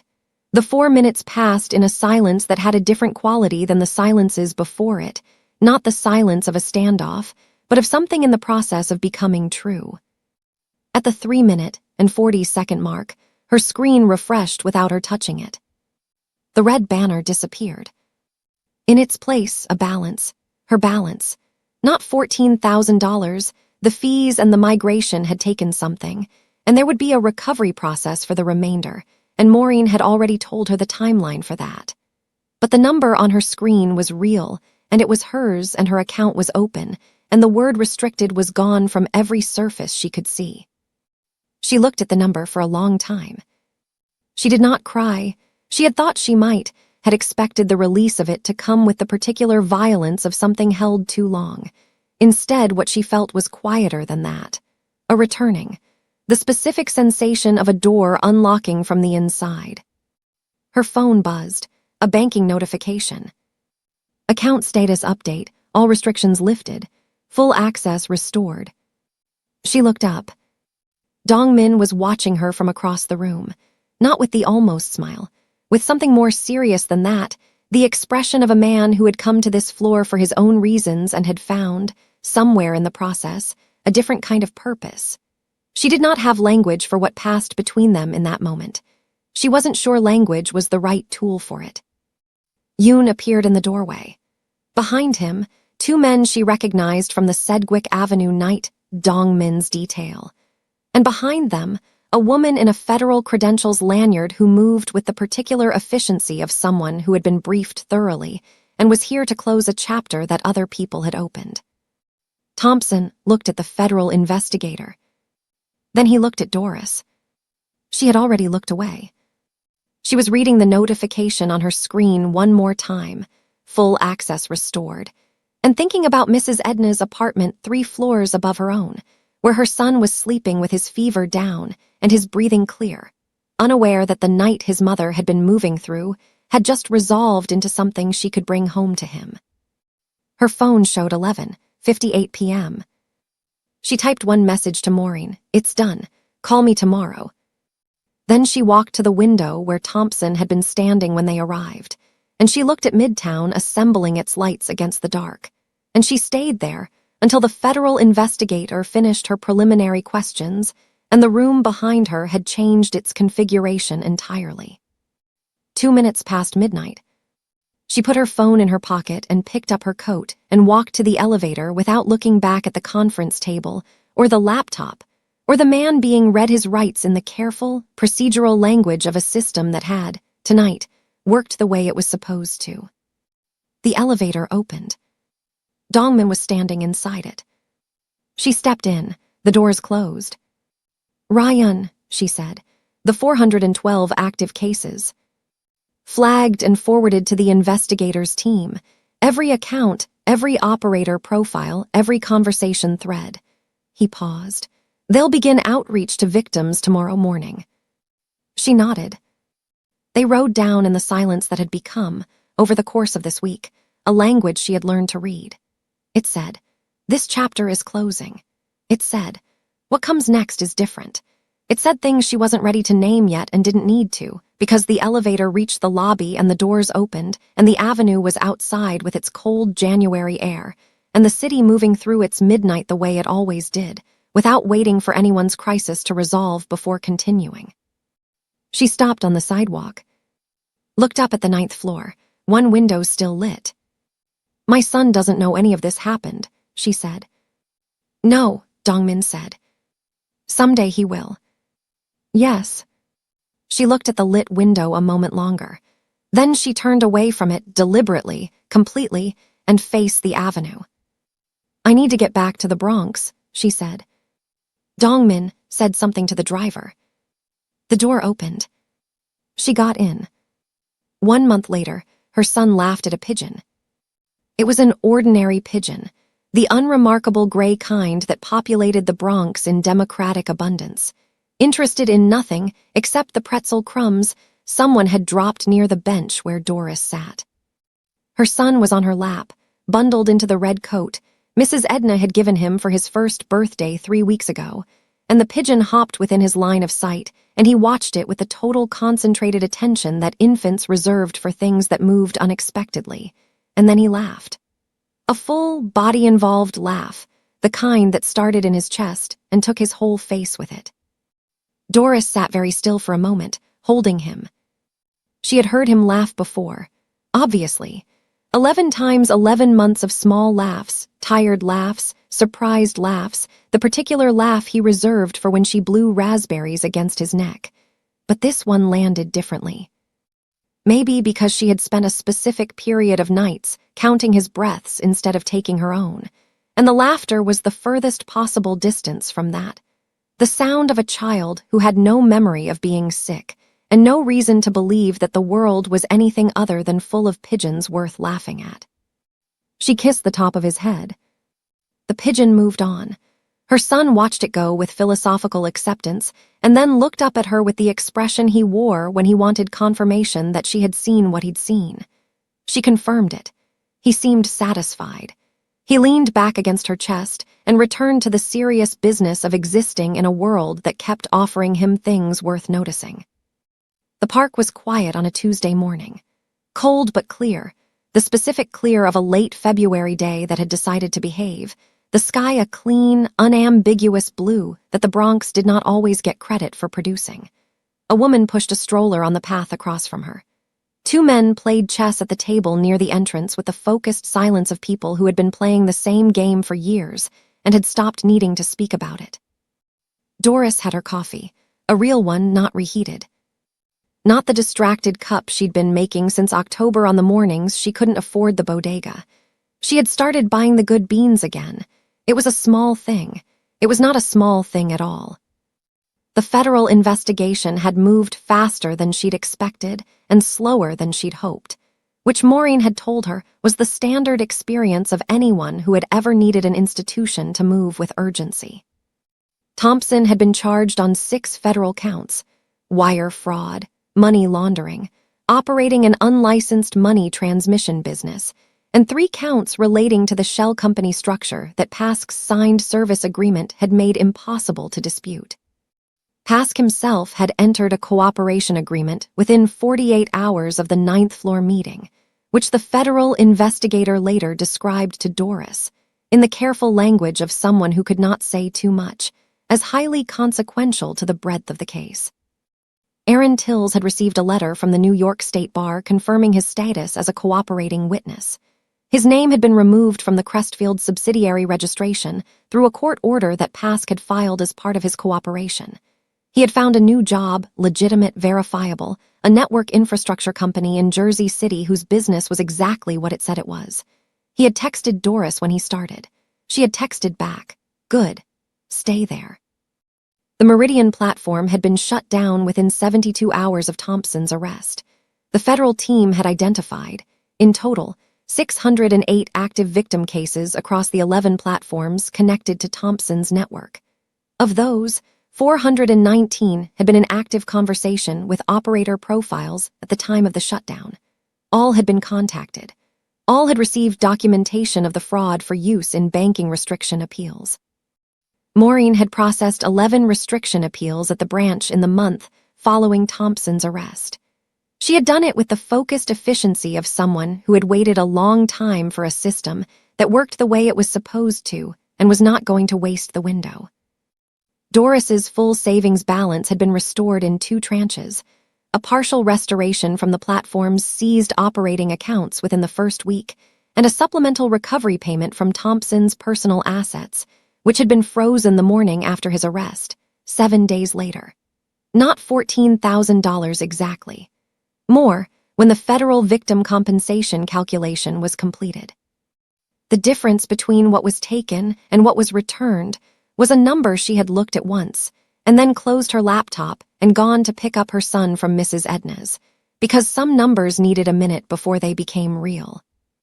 She had paid every bill in order of how long it had been overdue. She had restocked her medicine cabinet. She had bought the good coffee beans and a new light bulb for the hallway and a second pair of pajamas for her son in the next size up, because he was growing constantly and without her permission, and she intended to be prepared for it. She had called her mother in Atlanta and talked for an hour and not mentioned any of it, because her mother worried at a frequency that Doris loved and could not currently afford to amplify. She had not spoken to Dongmin. This was the thing she had been organizing her thoughts around for a month, in the way that she organized everything, quietly, in the background, while other more immediate things occupied the foreground. They had ridden down from the 9th floor together, and he had put her in the car, and the driver had taken her back to the Bronx, and she had gone upstairs to Mrs. Edna's and taken her sleeping son and held him in her apartment until dawn. Dongmin had sent one message that night, after she'd gotten home, after she'd texted to say she was back, a single line, "Good, rest."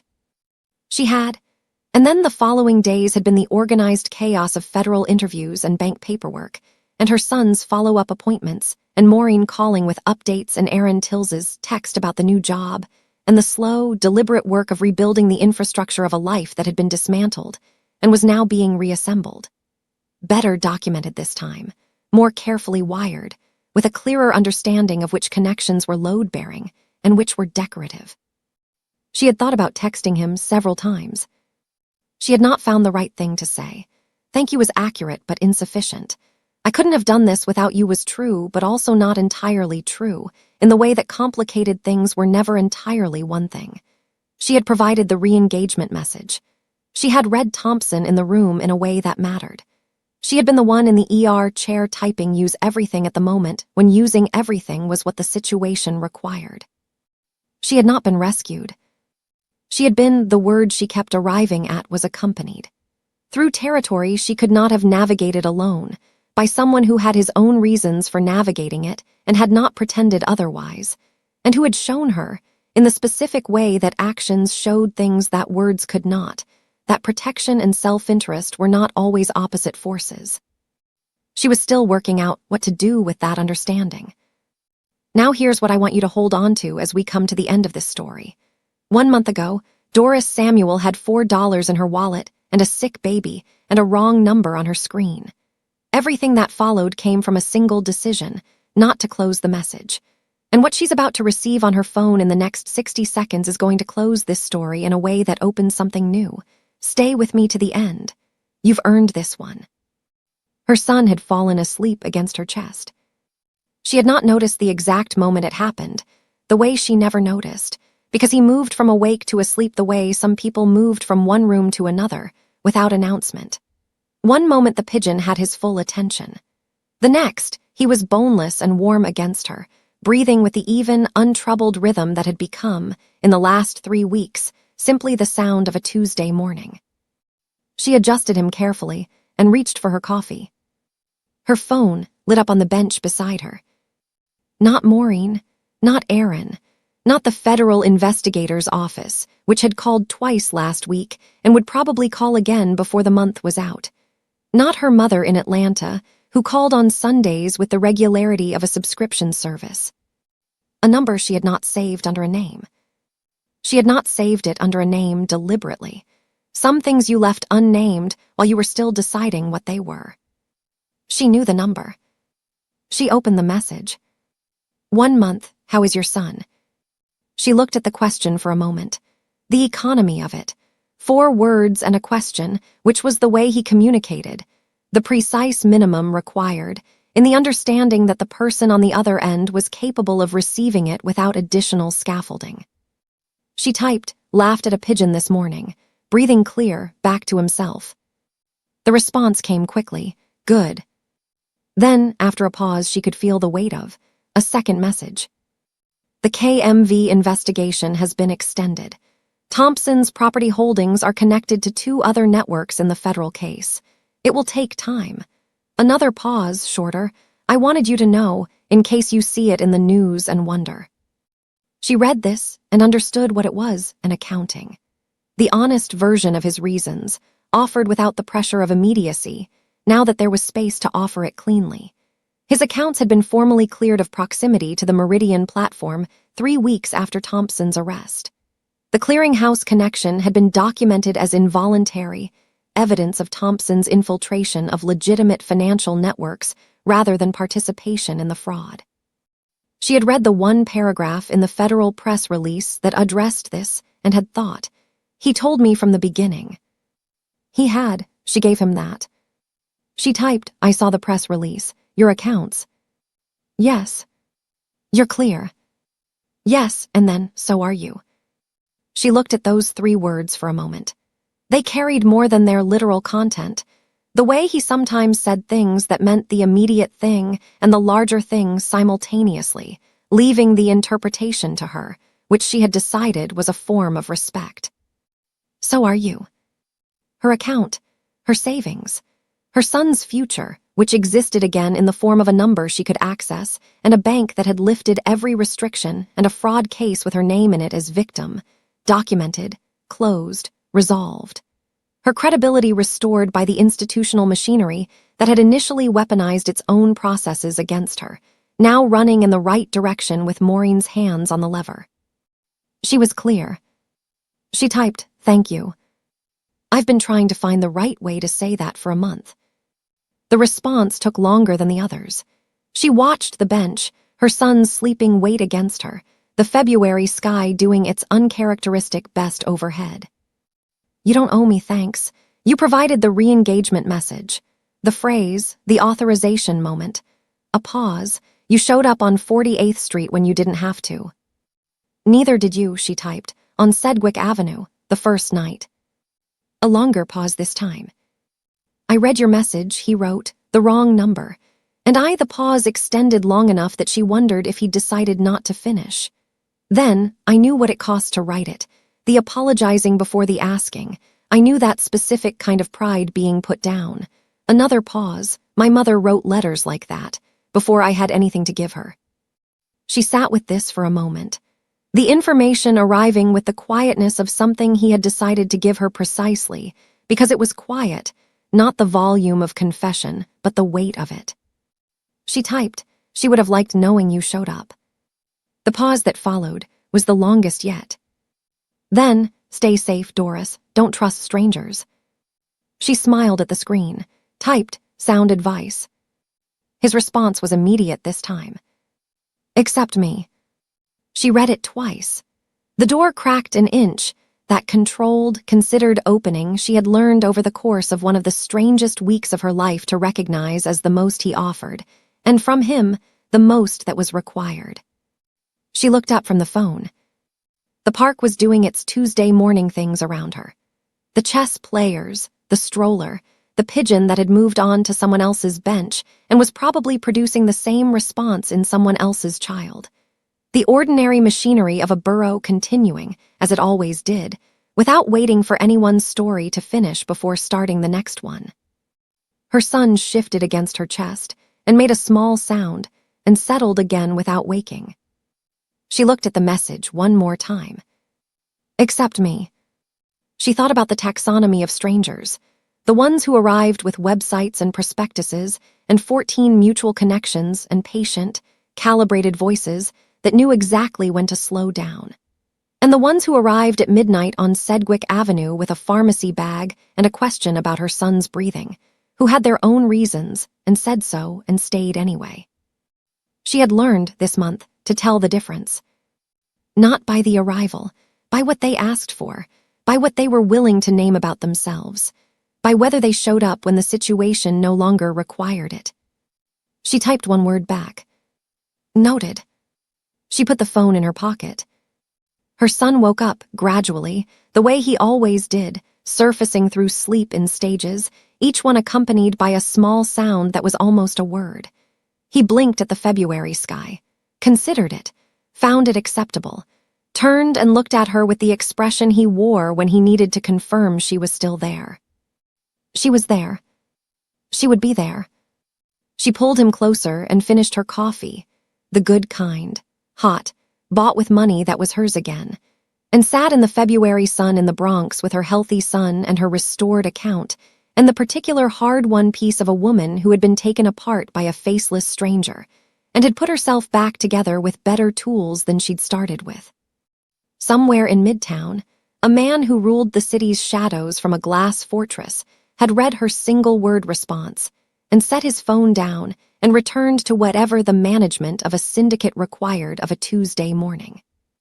Somewhere on Jerome Avenue, Maureen was processing her 12th restriction appeal with the focused efficiency of a woman who had found the lever and intended to keep pulling it. Somewhere in Jersey City, Aaron Tills was maintaining legitimate network infrastructure for a company whose business was exactly what it said it was, clocking in on time, keeping his head down, building something. And on a bench in a Bronx park, Doris Samuel's son looked at a pigeon that had returned, the same one or another, it didn't matter, and laughed again with his whole chest at the sheer improbable delight of a world that kept moving and offering things worth noticing. She laughed too. Not at the pigeon. At the month, at the wrong number and the right one, at the $4 and the $14,000 and the red banner that was gone. At the specific, ordinary, extraordinary fact of being on the other side of something that had tried very hard to be the end of her story, and had turned out, in the way that the best stories turned, to be the beginning of a different one entirely. Her phone stayed in her pocket. The pigeon moved on. The sun stayed where it was. Before you go, Doris's story ended with her balance restored and her son laughing at pigeons. Most real stories don't end that way. Most real stories end at the pharmacy counter, card declined, no black SUV coming. So hear this clearly. If someone online is offering you returns that sound too good for the work required, stop. If a stranger on LinkedIn, WhatsApp, or any platform is building your trust before they build your wealth, stop. If the investment opportunity has a deadline, a special window, a reason you need to move fast, stop. 11 years of savings can leave in a single afternoon. Verify every platform through your country's financial regulatory authority before transferring a single dollar. In the United States, check sec.gov. In Nigeria, the SEC Nigeria. In the UK, the FCA. If it isn't registered, it isn't real. Daniel Ford had a website. He had reviews. He had a voice that knew exactly when to slow down. He didn't exist. Protect what you've built. The people who love you need you whole. Now go check on them. Drop a comment. Tell me where you're watching from. And if you haven't subscribed yet, do it now, because the next story is already waiting, and it starts, like all the best ones do, with a mistake that turns out to be exactly right. Thank you for watching. Take care of each other out there.